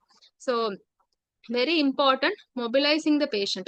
ஸ்டேபிளா இருக்க பேஷண்ட் தைரியமா நடக்கணும். நடந்தால அவங்களால அந்த சார்கோபீனியால இருந்து காம்பேட் பண்ண முடியும். ஸோ அடுத்த ஸ்டெப் தான் வந்து பிசியோதெரப்பி. ஸோ நல்லா எல்லா வார்ட்ஸ் உங்களுக்கு எல்லாம் இருக்குது, உங்க ஹாஸ்பிட்டல் செட்டப்ல பிசியோதெரபிஸ்ட் இருக்காங்கன்னா கண்டிப்பா அவங்க இப்ப நம்ம ஜீரியாட்ரிக் வார்டில் ஒர்க் பண்றோம்னா பிசியோதெரபிஸ்ட் கண்டிப்பா இருப்பாங்க. அவங்க எல்லா பேஷண்ட்ஸையும் பார்த்து நடக்க வைப்பாங்க. ஸோ தெரப்பி வந்து இல்லாம ஒரு இண்டிபெண்டா லைஃப் லீட் பண்றது it's very difficult. So geriatric medicine will always go with rehabilitation. So next important thing, fall risk இருக்கவங்களுக்கு vitamin D and calcium is very important, especially females. So நிறைய பேர் calcium சாப்பிட்டா எனக்கு kidney கல் வரும் அப்படின்னு. So அப்படி கிடையாது. வைட்டமின் டி கம்மியா இருந்தா கண்டிப்பா வைட்டமின் டி அண்ட் கால்சியம் சாப்பிடணும். அன்லஸ் ஆர் அன்டில் சம்டைம்ஸ் நம்மளுக்கு கால்சியம் ஆக்சாலேட் கிறிஸ்டல்ஸ் அந்த மாதிரி இருக்குது, ரெக்கரண்ட் ஸ்டோன் டிசீஸ் வருது. ஸோ அதெல்லாம் வந்து பார்த்துட்டு கால்சியம் சப்ளிமெண்ட்ஸ் கொடுப்பாங்க. ஓகே. ஸோ அடுத்த இது உங்களுக்கு சுத்தமா இந்த பேஷண்ட் நடக்க முடியல, ரொம்ப தள்ளாடுறாங்கன்னா கண்டிப்பா அசிஸ்டிவ் டிவைசஸ் வேணும். ஸோ பிகாஸ் நான் சொன்ன மாதிரி கொஞ்சம் நடக்க கஷ்டப்படுறாங்கன்னா டோட்டலா அவங்கள பெட்டன் ஆக்கிடக்கூடாது. ஸோ நர்சிங் கேர் கொடுக்குறவங்க ஸோ உங்களுக்கு உங்க வார்ட்ல ஏதாவது வாக்கர்ஸோ இல்ல அவங்க வீட்ல யூஸ் பண்ணிட்டு இருக்க வாக்கிங் ஸ்டிக்ஸோ அதை வச்சு அட்லீஸ்ட் நம்ம நடக்க ட்ரை பண்ண சொல்லணும். ஸோ ஃபால் ரிஸ்க் ஹையா இருக்கவங்ககிட்ட நம்ம இந்த மாதிரி சின்ன சின்ன இந்த இடத்துல தண்ணி இருக்கு, இப்ப வார்ட்ல பாத்ரூம் பக்கத்துலலாம் ஒரு லைட் வைக்கிறது ரொம்ப நல்லது. ஸோ நைட் டைம்ஸ் எல்லாம் நாங்க சொல்லுவோம் பெட் லேம்ப் வேணும், இல்ல பாத்ரூம் வரைக்கும் நடக்கணும் அப்படின்னா கண்டிப்பா ஒரு லைட்டட் ஏரியாஸ் வேணும் அப்படின்னு சொல்லுவோம். அது மாதிரி ஸ்டெப்ஸ் எல்லாம் இருக்கு அப்படின்னா அங்க ஒரு ஒரு ஸ்டிக்கர்ஸ் நாங்க ஒட்ட சொல்லுவோம். லைக் நைட்ல வந்து லைட் ஏரியா அந்த லூமினன் ஸ்டிக்கர்ஸ், ஃப்ளூரசன் ஸ்டிக்கர்ஸ் மாதிரி. ஸோ அவங்க நடந்து வந்தாலும் விழாம இருக்கிறதுக்காக, ஸோ மேடு பள்ளமா இருக்க இடத்துல எல்லாம் நீங்க கண்டிப்பா ஒரு சின்ன போஸ்டர்ஸோ இல்ல ஒரு ஸ்டிக்கர்ஸோ ஸோ இந்த மாதிரி செய்யறது வந்து ரொம்ப யூஸ்ஃபுல்லா இருக்கும். ஸோ அடுத்த system nervous system, central nervous system. So ஒவ்வொரு சிஸ்டமா வரச்சுல மோஸ்ட் காமன் நிறைய ப்ராப்ளம்ஸ் வர சிஸ்டம் பாத்தீங்கன்னா நியூரோ சிஸ்டம்ஸ். எப்படி கார்டியோவாஸ்குலர் சிஸ்டம் வருதோ அது மாதிரி நர்வஸ் சிஸ்டம்ல நிறைய சேஞ்சஸ் வரும். ஸோ ஃபர்ஸ்ட் ஆஃப் ஆல் பிசியாலஜிக்கலி நம்ம மைக்ரோஸ்கோபிக்லி பார்த்தா நிறைய நியூரல் செல்ஸ் டிக்ளைன் ஆகும், கிளையல் செல்ஸ் எல்லாம் மாடிஃபை ஆகும். ஸோ முன்னாடி மாதிரி நம்ம ஷார்ப்பா இருக்க மாட்டோம். ஸோ பிகாஸ் நர்வ்ஸோட ரீஜெனரேட்டிங் கெப்பாசிட்டி குறைஞ்சிரும். ஸோ அடுத்த பாயிண்ட் வந்து காம்ப்ரமைஸ் தெர்மோ ரெகுலேஷன். அதாவது டக்குன்னு நம்மளால டெம்பரேச்சர் சேஞ்சஸ்க்கு வந்து அட்ஜஸ்ட் பண்ண முடியாது. ஸோ நம்ம எங்கா இருக்கிற மாதிரி இல்லை, ஓல்டு ஆச்சுல people will go in for hypothermia. அதாவது ஃபீவர் வந்து அவங்களுக்கு ரொம்ப வராது சில பேருக்கு. ஸோ அதை விட டக்குன்னு குளிர்றதுதான் நிறைய வரும். So hypothermia risk is very common. So இந்த லாஸ் ஆஃப் ஸ்வெட்டிங் இதெல்லாமே இருக்கும். ஸோ ஹீட் ஸ்ட்ரோக்கோட ரிஸ்க்கும் ரொம்ப அதிகமா இருக்கும். ஸோ அடுத்து வந்து ஸ்லோவர் மோட்டார் ஸ்கில்ஸ். முன்னாடி மாதிரி ஸ்பீடா எல்லாராலும் நடக்க முடியாது. அது மாதிரி பேலன்ஸ், கோஆர்டினேஷன் இதெல்லாம் டிஃபிகல்ட்டி தான். பட் கண்டிப்பா வயசான எல்லாரும் விழணும் அப்படின்லாம் கிடையாது. ஏன்னா நிறைய பேர் நான் எனக்கு வயசானனால விழுந்துட்டேன்னு நினைப்பாங்க. But it's very very wrong concept. Because falls is an important sign of other illness. நான் அதை பின்னாடி சொல்றேன். ஸோ கொஞ்சம் ஸ்லோவாவாங்க. இந்த மாதிரி பழைய டக்குன்னு புதுசா வர காரியம் அவங்களுக்கு டக்குன்னு பிடிக்க முடியாது. பட் எல்லாருக்குமே அப்படி இருக்கணும்னு இல்லை.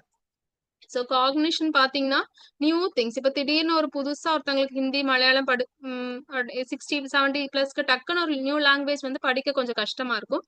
முடியாதுன்னு இல்லை, பட் சம் டிஃபிகல்டிஸ் இருக்கும். ஸோ பழைய இதெல்லாம் நல்லாவே அவங்களுக்கு நல்ல ஞாபகம் வச்சிருப்பாங்க. ஸோ எந்த வருஷம் பிறந்தது, கல்யாணம் ஆனது, எந்த வீட்டுல இருந்தோம், சின்ன வயசுல என்ன நடந்தது, இதெல்லாம் டக்கு ஞாபகம் வரும். ஸோ இந்த மெமரி ப்ராப்ளம், டிமென்ஷியாலாம் பாத்தீங்கன்னா நியூவர் திங்ஸ் ரீட்டைன் பண்றதுதான் கஷ்டமா இருக்கும். So long term memory often remains intact. So முன்னாடி என்ன நடந்தது அதெல்லாம் ஈஸியா சொல்லிட்டு அந்த பழைய காலத்து கதைகள்லாம் அப்ப நம்ம நினைப்போம் நல்ல மெமரி இருக்கே, அந்த காலத்து கதையெல்லாம் நல்லா சொல்றாங்களே. பட் அது ஆக்சுவலா டிமென்ஷியால அப்படிதான் பலதெல்லாம் நல்லா ரிமெம்பர் பண்ணுங்க. இப்போ ஒரு ஆளை பாக்குறாங்க, அது அவங்க பேரை மறந்துடுவாங்க, அவங்க என்ன வேலை பண்றாங்க, பேத்தியோட பேரு, பேரனோட பேரு, இதெல்லாம் தான் அவங்களுக்கு ரொம்ப ஈஸியா மறந்துடும். ஸோ இதுல 2 டைப்ஸ் இருக்கு. அதாவது ஏஜ் ரிலேட்டட் காக்னிட்டிவ் டிக்ளைன் சொல்லுவோம். அதாவது நார்மலாவே இப்ப எனக்கே வயசு நிறைய வேலை செஞ்சுட்டு இருக்கேன், நான் ஃப்ரிட்ஜுக்கு வரேன், ஆனா என்ன எடுக்கணும்னு எதுக்கோ வந்து மறந்துட்டேன். ஸோ இது வந்து காமன் தான். நான் ஏதோ எடுக்க வந்தேன், என் சாவி எங்க வச்சேன்னு தெரியல, என்னோட ரிமோட் எங்க அதெல்லாம் தெரியல. பட் கொஞ்ச நேரம் கழிச்சு ஒருவேளை நமக்கு ஞாபகம் வரலாம். ஸோ இது வந்து age related cognitive decline. But டிமென்ஷியாங்கிறது ரிப்பீட்டடா ஒரு கொஸ்டின்ஸ் கேட்டுட்டே இருக்கிறது, சாப்பிட்டதை வந்து மறந்துடுறது. அது மட்டும் இல்ல, மெமரி மாத்திரம் இல்ல, லாங்குவேஜ். ஸோ லாங்குவேஜ்ல ப்ராப்ளம்ஸ் வருது. இல்ல முன்னாடி செஞ்ச ஈஸியான ஒர்க்ஸ் கூட அவங்களால செய்ய, இப்ப ப்ரஷ் பண்றதுக்கு டூத் பிரஷும் பேஸ்டும் எடுத்துட்டு அதை ஃபுல்லா பண்ண தெரியாதது. டெய்லி லிவிங் ஆக்டிவிட்டிஸ், அதாவது குளிக்கிறது இதெல்லாம் கூட டக்குன்னு மறக்கிறது, அதுக்கு சப்போர்ட் தேவைப்படுறது. இல்ல அவங்களோட பர்சனாலிட்டி சேஞ்சஸ், இதெல்லாமே தான் டிமென்ஷியா. ஸோ நார்மல் ஏஜிங் சேஞ்சஸையும் டிமென்ஷியா நம்ம கன்ஃபியூஸ் பண்ணக்கூடாது. ஸோ இதுல நீங்க என்னெல்லாம் கொடுக்கலாம் அப்படின்னா, so nursing interventions. So as I said, compromise thermoregulation. So more prone for hypothermia and heat stroke. So 2 extremes அவங்களால வந்து ஐடியல் ஒரு டெம்பரேச்சர் இருந்தாதான் கரெக்ட் அவங்களுக்கு. ஸோ நம்ம டெம்பரேச்சர் கூடுறத மட்டும் பார்க்க கூடாது, ஹைப்போதெர்மியா இருந்தாலும் பார்க்கணும். ஸோ ரொம்ப குளிரா இருக்கவங்களுக்கு வார்ம்டு பிளாங்கெட் ஸோ அந்த மாதிரி கொடுக்கறது. ஸோ இன்னொரு ஏஜிங் சேஞ்சஸ் பார்த்தீங்கன்னா தே கேனாட் ஸ்வெட். ஸோ அவங்களுக்கு ஸ்வெட்டிங் கிளான்ஸோட ஃபங்க்ஷன் எல்லாமே கொஞ்சம் கம்மியாக தான் இருக்கும். So heat stroke. ஸோ இப்போ நம்ம தமிழ்நாட்டில் சென்னையோ இந்த மாதிரி ஊர்லலாம் ரொம்ப சூடு இருக்கிற நேரம் பெரியவங்க வந்து வெளியே போறது it's not advisable. So because அவங்களுக்கு அந்த தெர்மோரெகுலேஷன் இம்பேலன்ஸ் ஆகிறனால டக்குன்னு ஹீட் ஸ்ட்ரோக் வரவோ அதெல்லாம் ரொம்ப ரொம்ப காமன். ஸோ அது இருக்கு. Another important thing, they need not produce fever. Fever வரணும்னு இல்லை, இந்த பேஷண்ட்க்கு ஃபீவர் இல்லை அதனால இன்ஃபெக்ஷன் இல்லை ஒரு நாள் இல்லை. So many elderly people above 80s 70s they can not produce fever. So அவங்களுக்கு ஃபீவரே ஈவன் சிவியர் இன்ஃபெக்ஷன்ல கூட ஃபீவர் இல்லாம இருக்கிற ஆட்காரர் இருக்கிறாங்க. ஸோ அதை நம்ம ஞாபகம் வச்சுக்கணும். So another important thing is, ஒரு பேஷண்ட் வரச்சுல நான் சொன்ன மாதிரி நீங்க நர்சிங் கேர் வந்து ஒரு பேஷண்ட் ஃபர்ஸ்ட் அவங்க வார்டில் ரிசீவ் பண்றீங்க, நல்ல வயசானவங்கன்னா நிறைய மெடிசன்ஸ் எடுக்கிறாங்க, சுகரு, ப்ரெஷர், கொலஸ்ட்ரால் கொலஸ்ட்ரால் இந்த மாதிரி நிறைய டிசீசஸ் இருக்குன்னா கண்டிப்பா மெமரி அசஸ்மெண்ட் பண்ணணும். அதை நீங்க கண்டிப்பா MMSE ஸ்கேல்னு ஒன்று இருக்கு. ஸோ 2 ஸ்கேல்ஸ் சொல்லியிருக்கு, மினி நியூட்ரிஷனல் அசஸ்மெண்ட், இன்னொன்னு MMSE. இது ரெண்டுமே நீங்க ஆன்லைன்ல எப்படினாலும் பாத்துக்கலாம், ரெண்டுமே இருக்கிறது தான். ஸோ இதை வந்து அட்லீஸ்ட் நீங்க வாசிக்கணும். அட்லீஸ்ட் மினி நியூட்ரிஷன் வந்து ரொம்ப ரொம்ப ஈஸி. ஸோ காஃப் சர்க்கம்ஃபரன்ஸ் பாக்குறது, ஸோ அதுல நிறைய கொஸ்டின்ஸ் தான் வரும். நீங்க வீக்லி எவ்வளவு மீல்ஸ் சாப்பிடுறீங்க, என்ன சாப்பிடுறீங்க, இந்த மாதிரி சில சிம்பிள் கொஸ்டின்ஸ் தான் வரும். ஸோ உங்களுக்கு வந்து ஜீரியாட்ரிக்ஸ் இன்ட்ரெஸ்ட் இருக்குன்னா, ஸோ பல்ஸ், டெம்பரேச்சர், ரெஸ்பிரேஷன் எப்படி பாக்குறீங்களோ அதே மாதிரி ஒரு மினி நியூட்ரிஷனல் அசஸ்மெண்ட் படிக்கணும், ஒரு MMSE படிக்கணும், டெம்பரேச்சர் வேரியேஷன்ஸ் இருக்கான்னு பார்க்கணும், அது மாதிரி பாஸ்டுரல் ஹைப்போடென்ஷன் அதெல்லாம் நீங்க கண்டிப்பா மனசுல வச்சுக்கணும். ஸோ MMSE வந்து it's very important to. So ஒரு பேஷண்ட் திடீர்னு நீங்க பார்க்கலாம், அந்த பேஷண்ட் எப்படி இருக்காங்களா அவங்களுக்கு தெரியல, திடீர்னு அவங்க வந்து ரொம்ப கன்ஃபியூஸ்ட் ஆகி பேசுறாங்க, வயலண்ட் ஆறாங்கன்னா பேஸ்ல நமக்கு தெரிஞ்சாதான் அந்த பேஷண்ட்க்கு என்ன நடக்குன்னு நம்ம அசஸ் பண்ண முடியும். ஸோ நீங்க வரச்சுலேயே நீங்க கேக்குறீங்க, இந்த பேஷண்ட் முன்னாடி மெமரி ப்ராப்ளம் இருந்ததா, முன்னாடி delirium is very important and very common. So எல்லா வார்ட்ஸ்ல, மெடிக்கல் வார்ட்ஸோ, ரெஸ்பிரேட்டரி வார்டோ, நியூராலஜி வார்டோ நீங்க டெலீரியம் கண்டிப்பா பார்த்திருப்பீங்க. ஸோ நீங்க எல்டர்லி பேஷண்ட்ஸ் பாக்குறீங்கன்னா delirium is very common. So other hyper active ஒரு ஹைப்பர் ஆக்டிவ், 2 டெலீரியம் இருக்கு. ஸோ நம்மளுக்கு ரொம்ப காமனா தெரியுது ஹைப்பர் ஆக்டிவ், ஏன்னா ரொம்ப வயலண்ட் ஆவாங்க, லைன்ஸ் எல்லாம் எடுத்து போட்டுருவாங்க, கத்தீட்டர் ரிமூவ் பண்ண ட்ரை பண்ணுவாங்க, ஓட ட்ரை பண்ணுவாங்க. ஸோ நீங்க பேஸ்லைன் தெரியணும், முன்னாடி இந்த மாதிரி நடந்திருக்குன்னா இந்த தடவை கண்டிப்பா நடக்கும். ஸோ பேஸ்லைன் உங்களுக்கு தெரிஞ்சாதான் உங்களால அதை ப்ரிவென்ட் பண்ண முடியும். நான் சொன்ன மாதிரி constipation can also produce delirium, urinary retention can produce delirium, dehydration can produce delirium. So நிறைய ரிவர்சிபிள் காசஸ் இருக்கு. ஸோ டெலீரியஸம் தெரிஞ்சா some medications can produce delirium. So ஒரு பேஷண்ட் வராங்கன்னா கண்டிப்பா நீங்க வந்து இந்த ஹிஸ்டரி எடுத்திருக்கணும். ஸோ இந்த பேஷண்ட் முன்னாடி ஏதாவது மெமரி ப்ராப்ளம் இருந்துச்சா, கொஞ்சம் ஏதாவது ஹாஸ்பிட்டல் அட்மிட் ஆச்சுல வயலண்ட் ஆயிருக்காங்களா, ஸோ இந்த மாதிரி ஈவன் ஸ்ட்ரோக் வந்தாதான் அது வரணும் இல்லை, நார்மல் பேஷண்ட்ஸ் கூட 80+, 75+ அவங்களாம் வந்து டெலீரியம் வர்றதுக்கு ரொம்ப common, especially post operative changes. So ஒரு அனஸ்தீஷியா கிடைச்சிருக்க, ஏதோ ஒரு surgery, major surgery, minor surgery, so there more chance for going in for delirium. So அசஸ்மெண்ட்ல நீங்க மினி நியூட்ரிஷனல் அசஸ்மெண்ட், MMSE இந்த மாதிரி ஸ்கோர்ஸ் எப்பவுமே தெரிஞ்சுக்கணும். ஓகே, ஸோ அடுத்து when you're asking questions, நான் சொன்ன மாதிரி they'll be very slow. So முன்னாடி மாதிரி அவங்களால டக்குன்னு ஸ்பீடா ப்ராசஸ் பண்ண முடியாது. So whenever you're asking history, so we should be slow. அவங்களுக்கு கொஞ்சம் டைம் கொடுத்துட்டு we must expect. ஸோ நான் சொன்ன மாதிரி atypical presentations. ஸோ இப்போ நீங்க நிமோனியா பேஷண்ட்ஸ் பார்த்திருப்பீங்க, young patient. So what are the symptoms of pneumonia?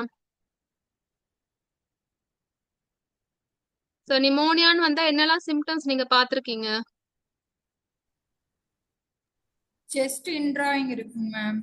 Okay, fever, cough ma'am. Cough இருக்கும், ஃபீவர் இருக்கும், வெரி குட். ஸோ இந்த மாதிரிலாம் இருக்கு. பட் இதெல்லாம் வராம ஃபால்ஸ் மாத்திரம் வர எல்டர்லி நாங்க கொரோனா சமயம் நிறைய பேரை பார்த்திருக்கோம். ஒன்னும் இல்ல, ஃபீவர் இல்ல, காஃப் இல்ல, சோர் த்ரோட் இல்ல, விழுந்துட்டாங்க, திடீர்னு விழுந்துட்டாங்க, எமர்ஜென்சிக்கு கேஷுவாலிட்டிக்கு வருவாங்க, MRI எடுப்பாங்க, நார்மலா ஸ்ட்ரோக் இருக்காது, ஆனா கோவிட் ஆன்டிஜென் பண்ணா corona positive. So falls is a very important but atypical presentation. So ஏதாவது உங்க குடும்பத்துல யாராவது திடீர்னு விழுந்தாலும் நீங்க ஐயோ வயசாயிடுச்சு அதனால விழுந்தாங்கன்னு நினைக்க கூடாது. எப்படி விழுந்தாங்க, தடுக்கி விழுந்தாங்களா இல்ல ரொம்ப டயர்டாகி விழுந்தாங்களா? So falls is always important. So elderly patient often do not present with classic symptoms. So ஒரு myocardial infarction. So நாங்க heart attack patients chest pain இல்லாம நம்ம சொல்லுவோம், நிறைய பேருக்கு silent MA வந்திருக்கு, ஒரு lung abscess patient fever இல்லாம just tiredness and loss of appetite, நல்ல lung abscess இருந்து ஃபீவரே இல்ல, ஃபீவரோ சில்ஸோ ஒன்னும் இல்ல, ஜஸ்ட் ஒரு tiredness, significant weight loss, so confusion, falls. So இதெல்லாம் தான் வந்து atypical presentation. So sudden confusion, dizziness, new onset incontinence. So இது வரைக்கும் யூரின் நார்மலா போறவங்க திடீர்னு ஒரு நாள் யூரின் தெரியாம போயிட்டு, ஃபால்ஸ் நல்லா நடந்துட்டு இருக்கவங்க திடீர்னு வந்து ரொம்ப சிக்காயிட்டாங்க, விழுந்துட்டாங்க, திடீர்னு படுத்த படுக்கை ஆயிட்டாங்கன்னா கண்டிப்பா அவங்களுக்குள்ள ஏதோ ஒரு நோய் இருக்கு. ஸோ அது ஸ்ட்ரோக்கா கூட இருக்கலாம். ஃபால்ஸ்னு வந்தா ஃபர்ஸ்ட் ஆஃப் ஆல் நம்ம ஸ்ட்ரோக் இருக்கான்னு பார்ப்போம். ஸோ ஸ்ட்ரோக்கா இருக்கலாம், இன்ஃபெக்ஷனா இருக்கலாம், இல்ல அன்கண்ட்ரோல் சுகர்ஸா இருக்கலாம், இல்ல சோடியம் குறைஞ்ச ஹைப்போனெட்சிமியா இருக்கலாம். ஸோ நிறைய ரீசன்ஸ். டியூபர்குலோசிஸ், நாங்க டிபி பேஷண்ட்ஸ் வந்து ஒண்ணுமே இல்லாம evening rise of temperature, fever ஒண்ணுமே இல்லாம பார்த்திருக்கோம். ஸோ இந்த ஏடிபிக்கல் பிரசன்டேஷன் வந்து ரொம்ப common and it's very common if the patient is having multiple comorbidities. இப்போ சுகரும், ப்ரெஷர், கொலஸ்ட்ரால் இந்த மாதிரி நிறைய டிசீஸ் இருக்கவங்களுக்கு atypical presentation is very common. அதுக்கப்புறம் ஸோ நான் சொன்ன இன்ஃபெக்ஷன்ல ஃபீவர் இல்லாம ஒரு 50% of people will not have fever. UTI urinary infection burning sensation அதில் இல்லாம ஜஸ்ட் நியூ ஆன்செட் இன்கான்டினன்ஸா வரவங்க இருக்காங்க. ஸோ பைலோனெஃப்ரைட்டிஸ்னா யூரினரி இன்ஃபெக்ஷன் கூடி கிட்னி வரைக்கும் போறது. ஸோ அந்த மாதிரி ஒரு 84-year-old patient just game with sepsis. அதாவது டக்குன்னு பிபி குறைஞ்ச சோர்ஸ் எங்கன்னு கண்டுபிடிக்க முடியல, யூரின் மாதிரி இருக்குது, அல்ட்ராசவுண்ட் எடுத்தா ரீனல் ஆப்சிஸ். ஆனால் ரீனல் ஆப்சிஸ்க்கு வர வேண்டிய ஒன்றும் ஒரு ஃபீவரோ ஒரு சில்ஸோ ஒன்றும் கிடையாது. So this are the only signs of acute illness. அதனால geriatric patients always high degree of suspicion வேணும். திடீர்னு டவுன் ஆறாங்க, திடீர்னு ஒன்றும் சாப்பிட மாட்டேங்காங்க, திடீர்னு படுக்கை ஆறாங்கன்னா கண்டிப்பா ஏதோ இருக்கு. ஸோ அதை நம்ம பார்த்துக்கணும். ஸோ அதர் திங்ஸ் வந்து வேக்சினேஷன். ஸோ எப்படி யங் பீப்புள் சில்ட்ரனுக்கு இருக்க மாதிரி நிறைய எல்டர்லிக்கும் இருக்கு, influenza, pneumonia, zoster vaccine. So எல்லா வேக்சின் தெரியணும் இல்லை, இந்த 3 வேக்சின் அட்லீஸ்ட் நம்ம தெரிஞ்சு வச்சுக்கணும். அடுத்து டென்டல் ஹெல்த். ஸோ இதுவும் சொன்ன மாதிரி ரொம்ப இம்பார்ட்டன்ட். ஸோ நிறைய பேருக்கு டென்டல் ஹெல்த் போரா இருந்தா இன்ஃபெக்டிவ் எண்டோகார்டிட்டிஸோட ரிஸ்க் இருக்கு. ஸ்கிரீனிங் ஆஃப் கேன்சர், எஸ்பெஷலி நம்ம இதுல வந்து நிறைய ஃபீமேல் பேஷண்ட்ஸ் கூட இந்த புகையில எடுக்கிறவங்க இருக்கிறாங்க. ஸோ நிறைய ரூரல் பீப்புள், வில்லேஜ் பீப்புள்லாம் வந்து டென்டல் ஹெல்த் வந்து ரொம்ப போரா இருக்கும். ஸோ இது very very important because periodontal disease can lead to systemic infections. So இது கொஞ்சம் பேசிக். இது வந்து ப்ரெஷர் சோர்ஸை மட்டும் நான் கொஞ்சம் டச் பண்ண நினைக்கிறேன். பிகாஸ் நீங்க அதுவும் நிறைய பார்த்துருப்பீங்க, நிறைய பெட்ரிடன் பேஷண்ட்ஸா பார்த்துருப்பீங்க. ஸோ ப்ரெஷர் சோர்ஸ்னு வச்சிங்கன்னா localised injury to skin or underlying tissue over a bony prominence due to unrelieved pressure. So படுக்கையா இருக்கிற மாதிரி வச்சுக்கலாம். So only skin or sometimes an underlying tissue. So mostly bony prominence due to unrelieved pressure. So இதுல மட்டும் இருக்கணும்னு இல்லை, even wheel சேர்ல ரொம்ப நேரம் இருக்கிற பேஷண்ட்ஸ் கூட நம்ம ப்ரெஷர் சேக்ரல் ஏரியால பார்த்துருக்கோம். ஸோ இன்ட்ரென்சிக் ரிஸ்க் ஃபேக்டர்ஸ் இருக்கு, extrinsic factors. So patient related risk factors தான் இன்ட்ரென்சிக் ரிஸ்க் ஃபேக்டர்ஸ். அது வந்து limited mobility, poor nutrition, so comorbidities, மெயினா diabetes and ageing skin. So elderly people ageing ஸ்கின்னாலே ஒரு ரிஸ்க் ஃபேக்டர் தான். எக்ஸ்ட்ரென்சிக் ரிஸ்க் ஃபேக்டர் பார்த்தீங்கன்னா pressure from hard surfaces, friction, shear and moisture. So யூரின்லாம் control இல்லாம போறவங்க, மோஷன் கண்ட்ரோல் இல்லாம போறவங்களுக்குலாம் இந்த எக்ஸ்ட்ரென்சிக் ரிஸ்க் ஃபேக்டர்ஸ் இருக்குது. ஸோ ப்ரெஷர் கொஞ்ச நேரம் எக்ஸ்ட்ரா கொடுக்கச்சுல பிளட் சர்க்குலேஷன் குறையுது, அதனாலதான் இஸ்கீமியா வருது, டிஷ்யூ டெத் ஆகி ப்ரெஷர் சோர்ஸ் வருது. ஸோ காமன் சைட்ஸ் பாத்தீங்கன்னா, ஸோ இப்படி நேரா கிடக்குறவங்களுக்கு ஆக்சிபிட் ஏரியால, ஸோ நம்ம தலையிலயும் ப்ரெஷர் சோர்ஸ் வரலாம், ஷோல்டர் பிளேட்ல, எல்போல, சேக்ரம்னா அதான் ரொம்ப ஹை ரிஸ்க் ஏரியா. ஸோ நம்ம இங்கெல்லாம் பாத்துருவோம்னா சேக்ரம் நம்ம திரும்பி பார்க்காம நிறைய பேர் போயிருக்கு. And heel area. ஸோ ஒருத்தங்க ப்ரெஷர் சோர்ஸ்ல வராங்கன்னா, ப்ரெஷர் சோர்ஸ் இல்ல, ரொம்ப பெட்ரிடனா இருக்காங்க, ஸ்ட்ரோக்கும் அந்த மாதிரி பேஷண்ட்ஸ் வராங்கன்னா கண்டிப்பா வந்து நீங்க இந்த எல்லா ஏரியாஸுமே வந்து பார்க்கணும். ஹீல் பார்க்கணும், சேக்ரம் பார்க்கணும். ஸோ ஏதாவது சின்ன ரெட்னஸ் இருந்தா கூட நீங்க மானிட்டர் பண்ணணும். ஸோ லேட்ரல் பொசிஷன்ல இருக்கச்சுல இயர். ஸோ ஏன்னா நம்ம எப்பவுமே ப்ரெஷர் அல்சரை ப்ரிவென்ட் பண்றதுக்கு மெயினா ரைட் அண்ட் லெஃப்ட் பொசிஷன் போடுவோம். ஸோ அப்படி போடச்சுல கூட இயர் அண்ட் ஷோல்டர் நம்ம வந்து எப்பவுமே கவனிக்கணும். ஹிப் நிறைய நாங்க பார்த்திருக்கோம், inner knees and ankle. So இதெல்லாம் நம்ம பார்த்துக்கணும். So stages of pressure source வந்து 4 ஸ்டேஜஸ் இருக்கு. ஸ்டேஜ் 1, 2, 3, 4. இன்னொன்று வந்து ஸ்டேஜ் பண்ண முடியாதது, அதாவது எவ்வளவு டீப்பா போயிருக்குன்னு நமக்கு தெரியாது, அந்த மாதிரி ஸ்டேஜும் இருக்கு. ஸோ ஸ்டேஜ் 1 பாத்தீங்கன்னா ஜஸ்ட் சூப்பர்ஃபிஷியலா வந்து ஒரு ரெட்னஸ் மட்டும், இன்டாக்ட் ஸ்கின் வித் நான் பிளான்ச்சிங் ரெட்னஸ். இப்பதான் ஸ்டார்டிங் ஸ்டேஜ் மாதிரி. ஸோ ரெட்னஸ் மட்டும் இருக்கும், பட் நான் பிளான்ச்சபிள். அது ஸ்கின் வந்து இன்டாக்டா இருக்கும், பட் இந்த ஸ்டேஜ்ல இன்டர்வியூன் பண்றதா நல்லது. செகண்ட் வந்து ஷாலோ ஓப்பன் அல்சர், தான் ஸ்டேஜ் 2. இதுல வந்து partial thickness, loss of dermis. So அடுத்த உள்ள ஸ்கின் லேயர் டெர்மிஸ் வரைக்கும் போயிருக்கு. ஸோ ரெட் பிங்க் கலர்ல இருக்கும் இது. ஸோ ஸ்டேஜ் 3 வந்து அப் டு சப்கியூட்டினஸ், ஸ்கின் எல்லாம் போயிட்டு கீழே சப்கியூட்டினஸ் ஃபேட் வரைக்கும் போறதுதான் ஸ்டேஜ் 3. ஸ்டேஜ் 4 வந்து full thickness loss with exposed bone or tendon or muscle. So இதான் ஸ்டேஜ் 3 அண்ட் ஸ்டேஜ் 4. ஸோ சில சமயம் நமக்கு மேல ஸ்லஃபோ இல்ல ஒரு எஷ்கார் இருக்கும், பிளாக்கிஷ் டிஸ்கலரேஷன், அப்படி இருக்கிறதுக்கு நமக்கு தெரியாது எவ்வளவு டீப்பா போயிருக்குன்னு. ஸோ ஊண்ட் அசஸ்மெண்ட் பண்ணச்சுல ஸ்டேஜ் 1, 2, 3, 4 பார்ப்பீங்க. ஸோ ஒரு டிஷ்யூ ஹெல்த்தியா இருக்கா இல்ல எப்படி இருக்குன்னு நமக்கு தெரியாது. ஸோ கிராண்டுலேஷன் டிஷ்யூ இது வந்து ரொம்ப கண்டிப்பா பார்க்கணும். இந்த கிராண்டுலேஷன் டிஷ்யூ வந்து ஒரு மாதிரி பீஃபி ரெட் இல்ல டீப் பிங்க்னு சொல்லுவோம். So it is a sign of healing. இந்த மாதிரி ஒரு கிளியரா இருக்காது வந்து ஹீலார ஒரு அல்சர். இன்னும் செகண்ட் வந்து ஸ்லஃப்னு பாத்தீங்கன்னா ஒரு மாதிரி எல்லோயிஷ் கிரேஷா இருக்கும். ஸோ இந்த மாதிரி இருக்கிறது வந்து கிளென்சிங் வேணும். ஸோ இந்த ஸ்லஃபை வந்து ஏதர் நம்ம என்சைமேட்டிக் ட்ரெஸ்ஸிங் வச்சு கட் பண்ணலாம். இல்லைன்னா சில சமயம் அது டிப்ரைட்மெண்ட் தேவைப்படும். அதாவது சர்ஜிக்கல் டூல்ஸ் வச்சு நம்ம ஸ்லஃப் எடுக்கிற மாதிரி இருக்கும். ஸோ இது வந்து இந்த ஸ்லஃப் எடுத்தாதான் அது ஹீல் ஆகும். ஸோ அது வந்து மனசுல வச்சுக்கணும். தேர்ட் வந்து இஷ்கார் நெக். ஸோ நான் சொன்ன மாதிரி பிளாக்கிஷ் டிஸ்கலரேஷன். இதையும் அந்த மாதிரி தான். So it is a நெக்ராட்டிக் tissue. So ட்ரையா இருக்கலாம், இல்லைன்னா சில சமயம் வெட்டா இருக்கலாம், ஸ்லைமியா இருக்கலாம். ஸோ இது எடுத்தாதான் நமக்கு அடியில் அது எவ்வளோ டீப்பா அந்த அல்சர் போயிருக்குன்னு தெரியும். ஸோ நீங்க டாக்குமெண்ட் பண்ணச்சுல length and width and depth பார்க்கணும். எக்ஸுடேட் இருக்கா, ஓடர் இருக்கா, ஸ்லஃப் இருக்கா, கிரானுலேஷன் டிஷ்யூ வந்துருச்சா. ஸோ ப்ரெஷர் சோர்ஸ் வந்து very very very important. So because pressure source வந்துச்சுன்னா it is actually a mistake from the nursing side. So எப்பவுமே ஒரு patient பெட்டடன் மாதிரி இருக்கிறாங்கன்னா கண்டிப்பா நீங்க என்ன பண்ணணும், ஃபர்ஸ்ட் ஆஃப் ஆல் ஏர் பெட்டோ வாட்டர் பெட்டோ நீங்க ஃபர்ஸ்ட் ஆஃப் ஆல் நீங்க பண்ணணும். ஸோ இந்த பேஷண்ட் நடக்க போறது தெரியுது, இந்த பேஷண்ட் நம்மளால நடத்த முடியாது, ஸ்ட்ரோக் வந்திருக்கு, இல்ல ஸ்பைனல் கார்டு இன்ஜுரி இருக்குன்னா கண்டிப்பா ஃபர்ஸ்ட் ஆஃப் ஆல் பெட்டை சேஞ்ச் பண்ணும். Then position change. So whole body assess பண்ணிட்டு posture change, hourly or second hourly. So commonly second hourly to fourth hourly position change இருக்கு. ஸோ அந்த மாதிரி பண்ணணும். So how to do? So regular positioning. So surface will be pressure reducing mattresses or cushions. So definitely pressure, even wheelchair ஒரு patient shift பண்ணா கூட pressure reducing போறது நல்லா இருக்கும். அதுக்கப்புறம் தென் கொஞ்சம் ஒரு ஹெட் அண்ட் எலிவேஷன் ரொம்பவும் பண்ணக்கூடாது, கொஞ்சம் கரெக்டா பண்ணணும். Then important point nutrition. Poor nutrition இருக்கனால அதுவும் ஒரு ரீசன். 1 செகண்ட். சாராமா சிஸ்டர் கிளாஸ்லானு நான் வரான் ஒரு 10 minutes எடுக்கும். ஒரு 10 minutes கூட. Okay. So very important thing, நிறைய பேருக்கு நியூட்ரிஷன் சப்ளிமெண்டேஷன் வேண்டி வரும், எஸ்பெஷலி வைட்டமின், ஜிங்க், செலீனியம் இதெல்லாமே. ஸோ ஸ்டேஜ் கிளீன் அல்சர்னா ஜஸ்ட் ஒரு ப்ரொடெக்டிவ் ட்ரெஸ்ஸிங், அதாவது நார்மல் செலைன் வச்சு ட்ரெஸ் பண்ணாலே போதும். ஸ்டேஜ் 1 அல்சருக்கு நீங்க வேற தயவுசெஞ்சு போவிடோன் அயோடின் பீட்டடின் வந்து போடவே கூடாது. பிகாஸ் கிரானுலேஷன் டிஷ்யூ வந்து வரவே வராது. ஸோ நார்மல் செலைன் வச்சு நம்ம கிளென்ஸ் பண்ணலாம். இல்ல மெகா ஹீல் ஆயின்மெண்டோ சில்வர் கோலாடோ அது ஓகே, அதெல்லாம் போடலாம். ஆனா ஸ்டேஜ் 1க்கு ஒன்றும் பண்ண வேண்டாம், பொசிஷன் சேஞ்ச் பண்ணுங்க, நார்மல் சலைன் வச்சு ட்ரெஸ் பண்ணுங்க. ஸோ ஸ்டேஜ் 2 வந்து மாய்ஸ்ட் ட்ரெஸ்ஸிங், அதுவும் அதே மாதிரி தான் நார்மல் சலைன் ட்ரெஸ்ஸிங் பண்ணிட்டு எக்ஸ்ட்ரா நம்ம வந்து ஹீல் பண்றதுக்குள்ள சில ஆயின்மெண்ட்ஸ் போடலாம்.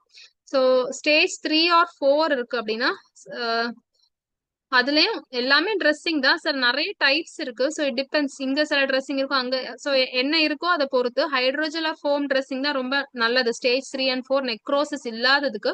டீப்பா இருக்கான நெக்ரோசிஸ் இல்லைன்னா இதுவுமே ட்ரெஸ்ஸிங் போதும் தான் சொல்றாங்க. பட் ஆப்வியஸ்லி ஸ்டேஜ் 3, 4லாம் நாங்க பார்த்தோம்னா கொஞ்சம் கூட நாங்க எக்ஸ்ட்ரா ஏதர் மெட்ரோஜில்லோ அந்த மாதிரி ஏதாவது ட்ரெஸ்ஸிங் பண்ணுவோம். இதுல இம்ப்ரூவ்மெண்ட் இல்லைன்னா தான் டாபிக்கல் ஆன்டிபயோட்டிக்ஸ். இதெல்லாம் வந்து கைட்லைன்ஸ், இது அப்படிதான் சொல்லுது. பட் நம்ம கண்ட்ரில மேபி ஸ்டேஜ் 3 and 4 பார்த்தோம்னா நாங்க யூஸ்வலா ஆன்டிபயோட்டிக்ஸ் கொடுப்போம். இப்போ கிளீன் அல்சர் வித் செல்லுலைட்டிஸ் இருக்குன்னா topical antibiotics. So local infection அங்க இன்ஃபெக்டடா இருக்குன்னா கண்டிப்பா டாபிக்கல் ஆன்டிபயோட்டிக்ஸ். ஏதர் நாங்க வந்து மியூபிரோசின் ஆயின்மெண்ட்டோ ஆர் மெட்ரோனிடோசல் ஆயின்மெண்ட் இது ரெண்டையும் க்ரஷ் பண்ணி ஒரு மிக்சர் மாதிரி டெவலப் பண்ணும். ஸோ சிஸ்டமிக் இன்ஃபெக்ஷன் இருக்குன்னா you have to give IV antibiotics and நமக்கு டிஷ்யூ கல்ச்சர் எடுக்கணும்.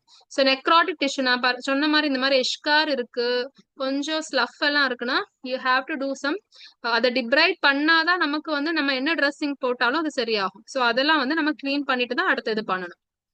ஸோ இன்னும் ஒரு 2 ஸ்லைட் இருக்கு. டைம் இருக்கா?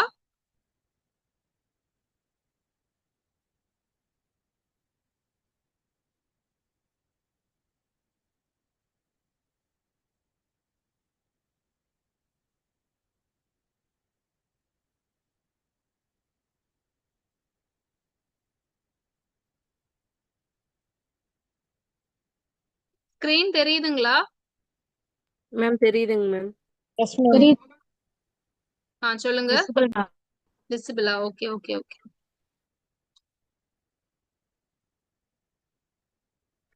ஓகே, ஜஸ்ட் ஒரு போடியாட்ரி பற்றி மாத்திரம் சொல்லிடுறேன். ஸோ ஒரு பேஷண்ட், எல்டர்லி பேஷண்ட் வந்து ஏதாவது காலில் பிரச்சனை இருந்தா சில இது நம்ம பண்ணலாம். டயபெட்டிக் அல்சர்ஸ் அந்த மாதிரி இருந்தா கண்டிப்பா ஃபுட்வேர் மாத்தணும். Because podiatry is very important to maintain independence. So அதனால it's very important. So okay, so because நான் சொன்ன மாதிரி ஃபுட் கேர் இருந்தது, proper foot care is essential to promote pain free ambulation. So foot disorders lead to immobility, the consequences cascade rapidly. So ஒரு சின்ன இம்மொபிலிட்டினா கூட டக்குன்னு systemic consequences, pulmonary embolism, venous embolism, loss of muscle mass and சீக்கிரமே ஒரு hospital ஆகி ஒரு மாதிரி பெட்ரிடன் ஆயிருவாங்க. ஸோ நீங்க பாத்தீங்கன்னா ஹீல் பெயின் வருது. ஸோ நமக்கு தெரிஞ்சது ஏதர் கால்கேனியல் ஸ்பர்ரா இருக்கலாம், இல்ல போஸ்டீரியர் டிபியல் டிஸ்ஃபங்க்ஷனா இருக்கலாம். ஸோ இவ்வளோ டீட்டெயிலா போகல, but you have some options. ஏதாவது ரொம்ப குதிங்கால் வலி அந்த மாதிரி வலி இருக்குன்னா கஸ்டமேட் ஆர்த்தோட்டிக் ஆங்கிள் பிரேசஸ் இருக்கு. இது வந்து ரொம்ப இம்பார்ட்டன்ட். ஸோ வலிக்கான மாத்திரையை சாப்பிட்றத விட இந்த மாதிரி பண்றது ரொம்ப இம்பார்ட்டன்ட். சில இது இருக்கும் ஹேர்லெஸ், இதெல்லாம் நீங்க காமனா பார்த்துருப்பீங்க, இந்த ஹேமர் டோஸ் இதெல்லாம்.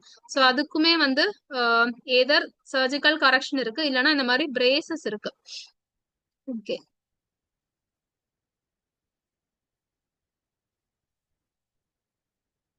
ஸோ இந்த இன்னொன்னு வந்து மெயினா வந்து காலில் வர்றது வந்து diabetic foot ulcers or varicose venous ulcers. So இதுக்கெல்லாம் என்ன பண்ணலாம் அப்படின்னு பாத்தீங்கன்னா, இல்லைன்னா இந்த மாதிரி ஃபிஷர்ஸ். ஸோ இதுக்கெல்லாமே வந்து ஃபர்ஸ்ட் ஆஃப் ஆல் என்ன மாதிரி அல்சர்ஸ்னு பார்க்கணும். இஸ்கீமிக்கா இல்ல நியூரோட்ராபிக், இந்த டயபெட்டிக் ஃபுட் அல்சர்ஸா, வீனஸ் ஸ்டேசிஸ் அல்சர்ஸா. ஸோ இஸ்கீமியா வர அல்சர்ஸ் ரொம்ப பெயின்ஃபுல்லா இருக்கும், டிஸ்டல் டிஜிட்ஸ்ல இருக்கும். ஸோ இந்த டயபெட்டிக் ஃபுட் அல்சர் வர்றது, அது இந்த ப்ரெஷர்ஸ் ஒரு மாதிரி கொஞ்சம் கான்ஸ்டன்ட் ப்ரெஷர்ல வர்றது பெயின்லெஸ். நியூரோபதி இருக்கனால பெயினே இருக்காது, இது ரொம்ப டேஞ்சரஸ். ஏன்னா பெயின் இல்லாம அதை வச்சு நடந்துட்டு இருப்பாங்க. இஸ்கீமிக் அல்சர்ஸ் பாத்தீங்கன்னா நிறைய பேர் ஆம்புடேஷன் போற அளவுக்கு இருக்கும். அந்த மாதிரி இந்த டயபெட்டிக் ஃபுட் அல்சர் கரெக்டா இந்த ப்ரெஷர் பாயிண்ட்ஸ்ல நீங்க நேரா பாக்குற இடத்துல இருக்காது, நீங்க காலை வந்து தூக்கி உள்ளோடி பார்த்தாதான் இது தெரியும். அடுத்து வீனஸ் ஸ்டேசிஸ், இது நிறைய பேர் பார்த்திருப்பீங்க, கிரானிக் வீனஸ் இன்சஃபிஷியன்சினால வருது, மீடியல் மேலியோலஸ் ஏரியால இருக்கிறது. ஸோ இந்த டயபெட்டிக் ஃபுட் தான் மெயினா நான் சொல்றதுக்கு வந்தேன். ஸோ ஃபர்ஸ்ட் ஆஃப் ஆல் நீங்க வந்து ஒரு elderly people, poorly control diabetes இருக்கு, பல்சேஷன் சரியா இல்ல, shiny skin, loss of hair, இதெல்லாம் இருந்ததுன்னா கண்டிப்பா நியூரோபதி இருக்குன்னு அர்த்தம். ஸோ இதுல வந்து அன்டிடெக்டட், ஸோ நியூரோபதி இருக்கனால அவங்களுக்கு என்ன ட்ராமானே தெரியாது, சும்மா சும்மா அவங்களுக்கு காலில் என்ன குத்துனா கூட தெரியாது. ஸோ அது இருக்கு. அதுக்கப்புறம் சார்காத் ஜாயிண்ட்னு ஒன்று இருக்கு, அதாவது சுத்தமா அவங்களுக்கு பெயின்லெஸ்ஸா இருக்கனால டக்குன்னு டிஃபார்மிட்டி வர்றது. ஸோ அதுவும் இருக்கு. அப்புறம் வாஸ்குலோபதி, அவங்களுக்கு டயபெட்டிஸ் பீப்புளுக்கு பெரிஃபரல் வாஸ்குலர் டிசீஸும் அக்கம்பனி ஆகும். So okay.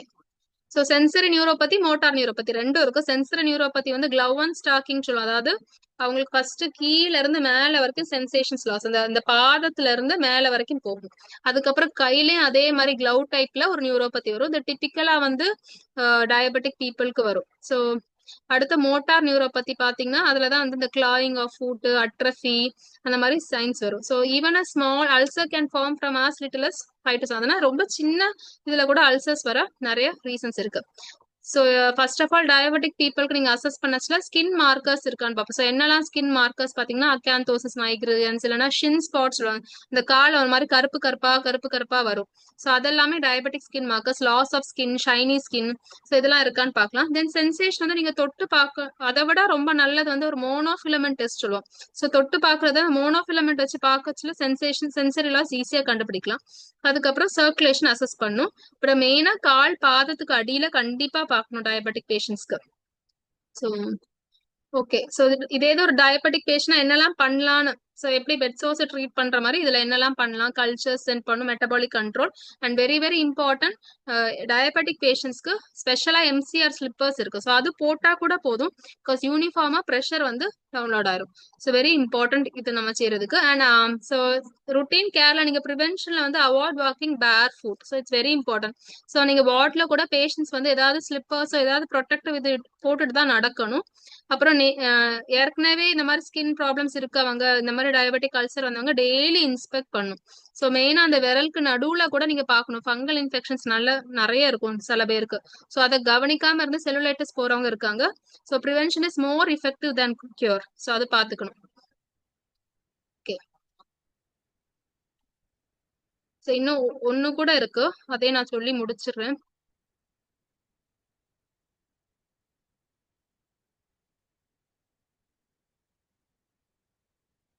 ஸோ ரொம்ப இம்பார்ட்டன்ட் வந்து பாலிஃபார்மசி. ஸோ எல்லா patient geriatric is incomplete without physiotherapy மாதிரி பாலிஃபார்மசி ஆல்சோ. ஸோ பாத்தீங்கன்னா நிறைய பேர் நிறைய மெடிசன்ஸ் எடுத்துட்டே இருப்பாங்க. ஸோ பாலிஃபார்மசின்னு பாத்தீங்கன்னா 5 or more மெடிகேஷன்ஸ் 4+. ஸோ இதுல வந்து 9+ போட்டிருக்கு, பட் 9+ இல்ல, இந்தியன் ஸ்டாண்டர்ட்ஸ் படி 4+ தான் நாங்க சொல்லுவோம். ஸோ 4+ மெடிகேஷன்ஸ் இருந்தாலே பாலிஃபார்மசி. ஓகே, ஸோ ஏன் இதை பத்தி படிக்கணும்னா, நான் சொன்ன மாதிரி லிவர், கிட்னிஸ் இதெல்லாம் பிளட் சர்க்குலேஷன் குறையறனால ஒண்ணு அதோட எல்லாம் சரியா மெட்டபாலைஸ் ஆகுது. நிறைய இது வந்து மசில் சிஸ்டம்ஸ்குள்ளேயோ இல்ல நிறைய லைப்போஃபிலிக் ட்ரக்ஸ் இருக்கும். ஸோ அதெல்லாம் வந்து பிரெயின் சிஸ்டம்குள்ள போக நிறைய சான்சஸ் இருக்கு. இப்போ ரீனல் டிக்ளைன் நம்ம பார்த்துட்டோம், லிவர் ஃபர்ஸ்ட் பாஸ் மெட்டபாலிசம் போயிடும். So they have so some of the medications they have increased sensitivity, அதாவது benzodiazepines, opioids and warfarin. so நிறைய பேர் இது they have more response to கொஞ்சமா அதான் benzodiazepine ஹை லைப்போஃபிலிக் ட்ரக், நீ கொஞ்சமா அதை பிரிஸ்கிரைப் பண்ணா கூட டக்குன்னு செடேஷன் வந்துடும். ஸோ ஓபியாய்ட்ஸ் அப்படிதான், டக்குன்னு அவங்க வந்து அதுக்கு டிபெண்டன்ஸ் வந்துடும். ஸோ அவங்க ட்ரக் அடிக்ட் ஆயிருவாங்க ஓபியாய்ட்ஸ், அதனால கொடுக்கறதே இல்லை. So reduce response to beta blockers. So நம்ம பீட்டா பிளாக்கர்ஸ்க்கு வந்து அவ்வளோ ரெஸ்பான்ஸ் இருக்காது.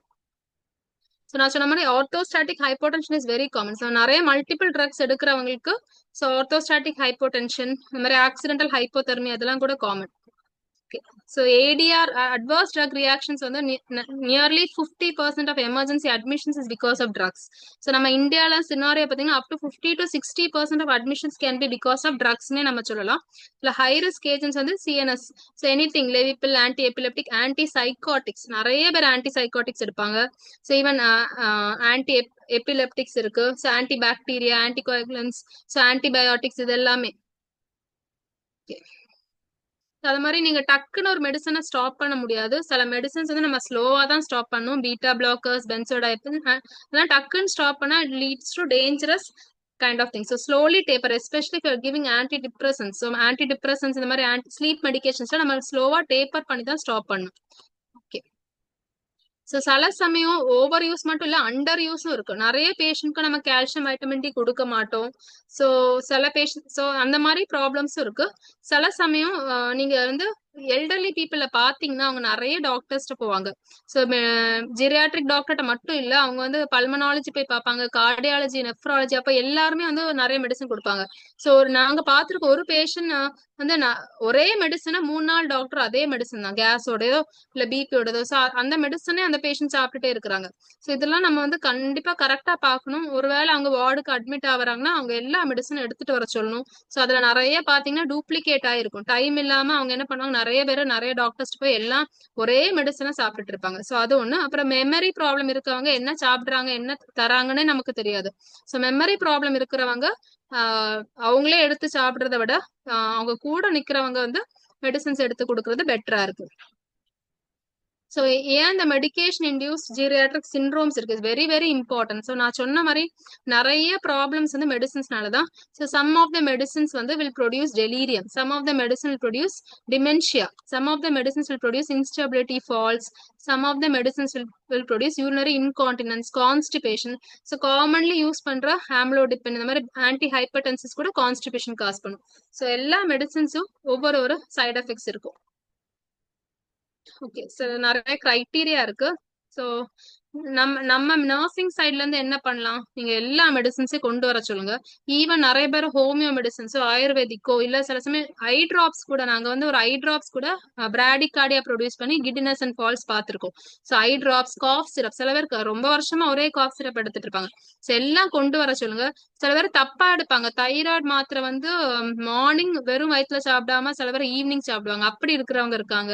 ஸோ எல்லா மெடிசன்ஸும் கொண்டு வர சொல்லி எப்ப சாப்பிடுறாங்க என்ன பண்றாங்க நம்ம வந்து சொல்லணும். இன்னொன்னு ஆர்கனைஸ் பண்ணி பில் பாக்ஸஸ் அந்த மாதிரி கொடுக்கணும். ஸோ ஏதாவது மெடிசன்ஸ்ல டவுட் இருக்குன்னா கண்டிப்பா டாக்டர்ஸை ரெஃபர் பண்ணும். ஸோ இதான் கோர் பிரின்சிபல். ஸோ நாங்க ஒரு பேஷண்ட்க்கு வந்து டக்குன்னு தைராய்டு இருக்கு, டிஎஸ்ஹெச் ரொம்ப ஹையா இருக்கு, 50 இருந்தா கூட நாங்க ஸ்டார்ட் பண்ற டோஸ் பாத்தீங்கன்னா 25 தான் இருக்கும். ஆனா இதே இது யங் பேஷண்ட்ஸ்க்கு வந்து டிஎஸ்ஹெச் நான் 25 பார்த்தேன்னா நான் 100ல தான் ஸ்டார்ட் பண்ணேன். ஸோ ஆனா எல்டர்லி பேஷண்ட்ஸ்க்கு ஒரு நாள் என்னால அப்படி பண்ண முடியாது. So start low and go slow. So ஏதாவது ஒரு ஸ்லீப்பிங் மெடிசன் நான் கொடுக்குறேன், இல்ல ஆன்டி டிப்ரெசன் கொடுக்குறேன், எது கொடுத்தாலுமே நான் எல்லா மெடிசனையும் பார்த்துட்டு அவங்களுக்கு வந்து ஹாஃப் டோஸ்ல தான் நாங்க ஸ்டார்ட் பண்ணுவோம். அப்படிதான் அவங்க பாடி ரெஸ்பாண்ட் ஆகும். So it's very important. So start low and go slow.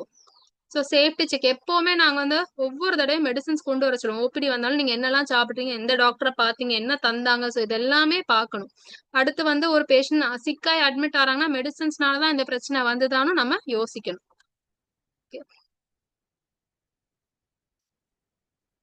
Okay, so யாருக்காவது ஏதாவது டவுட்ஸ் இருக்கா? So no ma'am. Okay, so nutrition, so MNA படிச்சுக்கோங்க.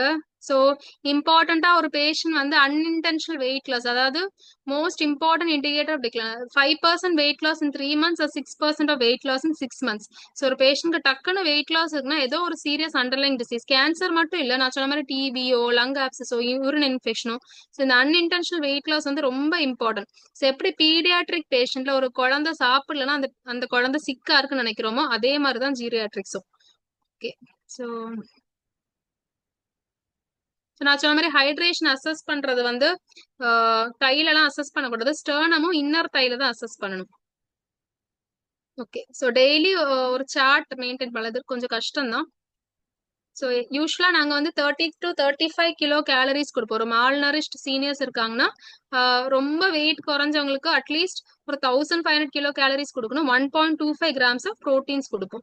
ஸோ நிறைய பேர் வயசான சிக்கன் சாப்பிட மாட்டாங்க, மீன் சாப்பிட மாட்டாங்க, மட்டன். ஸோ ஆக்சுவலா வந்து எல்டர்லி பீப்புளுக்கு வந்து ப்ரோட்டீன் ரொம்ப ரொம்ப ரொம்ப இம்பார்ட்டன்ட். ஸோ நான் சொல்லியிருக்கேன் sarcopenia, muscles important. So muscles preserve பண்றதுக்கு ப்ரோட்டீன். நிறைய பேர் சோறை வந்து நிறைய சாப்பிடுவாங்க, சோறை நிறைய சாப்பிடுவாங்க, ஆனா வேற ஒண்ணும் சாப்பிட மாட்டாங்க அதுக்கப்புறம். ஸோ அது ஆக்சுவலா ரொம்ப பேட் கான்செப்ட். நாங்க வந்து சோறை கொஞ்சம் குறைச்சிட்டு நீங்க நிறைய பருப்பு குழம்போ, புளி குழம்போ, மோர் குழம்பு அதெல்லாம் நிறைய சாப்பிடணும். டெய்லி ஃபிஷ்ஷும் முட்டையும் சாப்பிட்டா ரொம்ப நல்லதுன்னு சொல்லுவோம். ஸோ எக்ஸ் வந்து ரொம்ப நல்ல good source of protein. So eggs வந்து நாங்க யூஸ்வலா சொல்லுவோம்.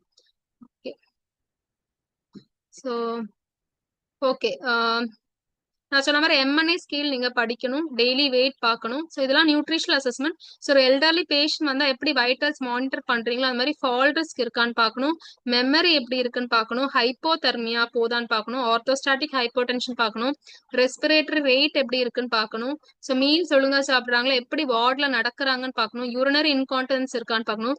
ஸோ இது எல்லாமே அசஸ் பண்றதுதான் காம்ப்ரிஹென்சிவ் ஜீரியாட்ரிக் அசஸ்மெண்ட். ஸோ ஏதாவது டவுட்ஸ் இருக்கா?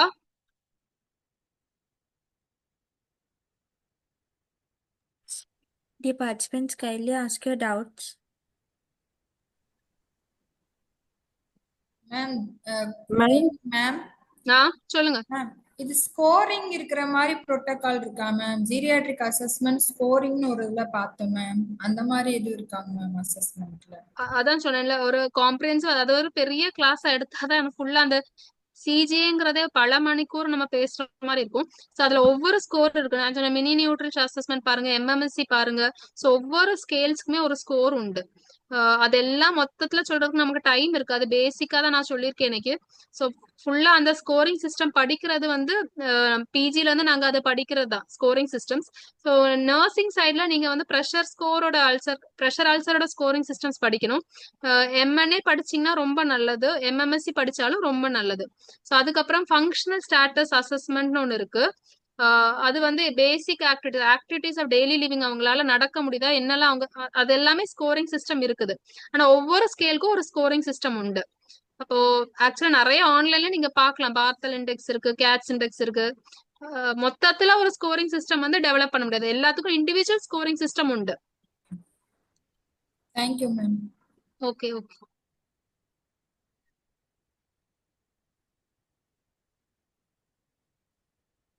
Any other doubts?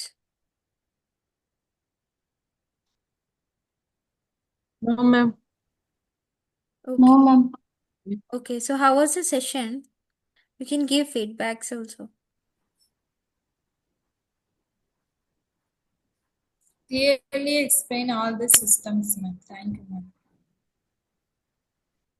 Lydia ma'am. Okay. So thank you ma'am. Thank you for your insightful session. Shall we wind up for today? Yeah, sure. Yeah, sure ma'am. Thank you. Okay. Thank you, Ma'am. participants. Thank you, ma'am. Okay. I hope there is no doubts. Yes, ma'am. Okay. ஏதாவது doubts இருந்தா கேட்கலாம்.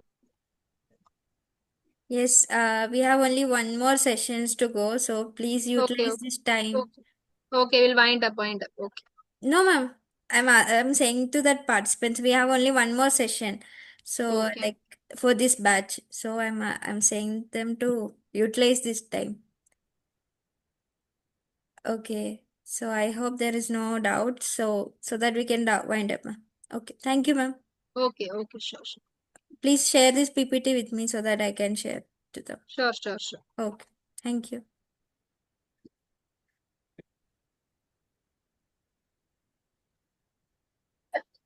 Thank you.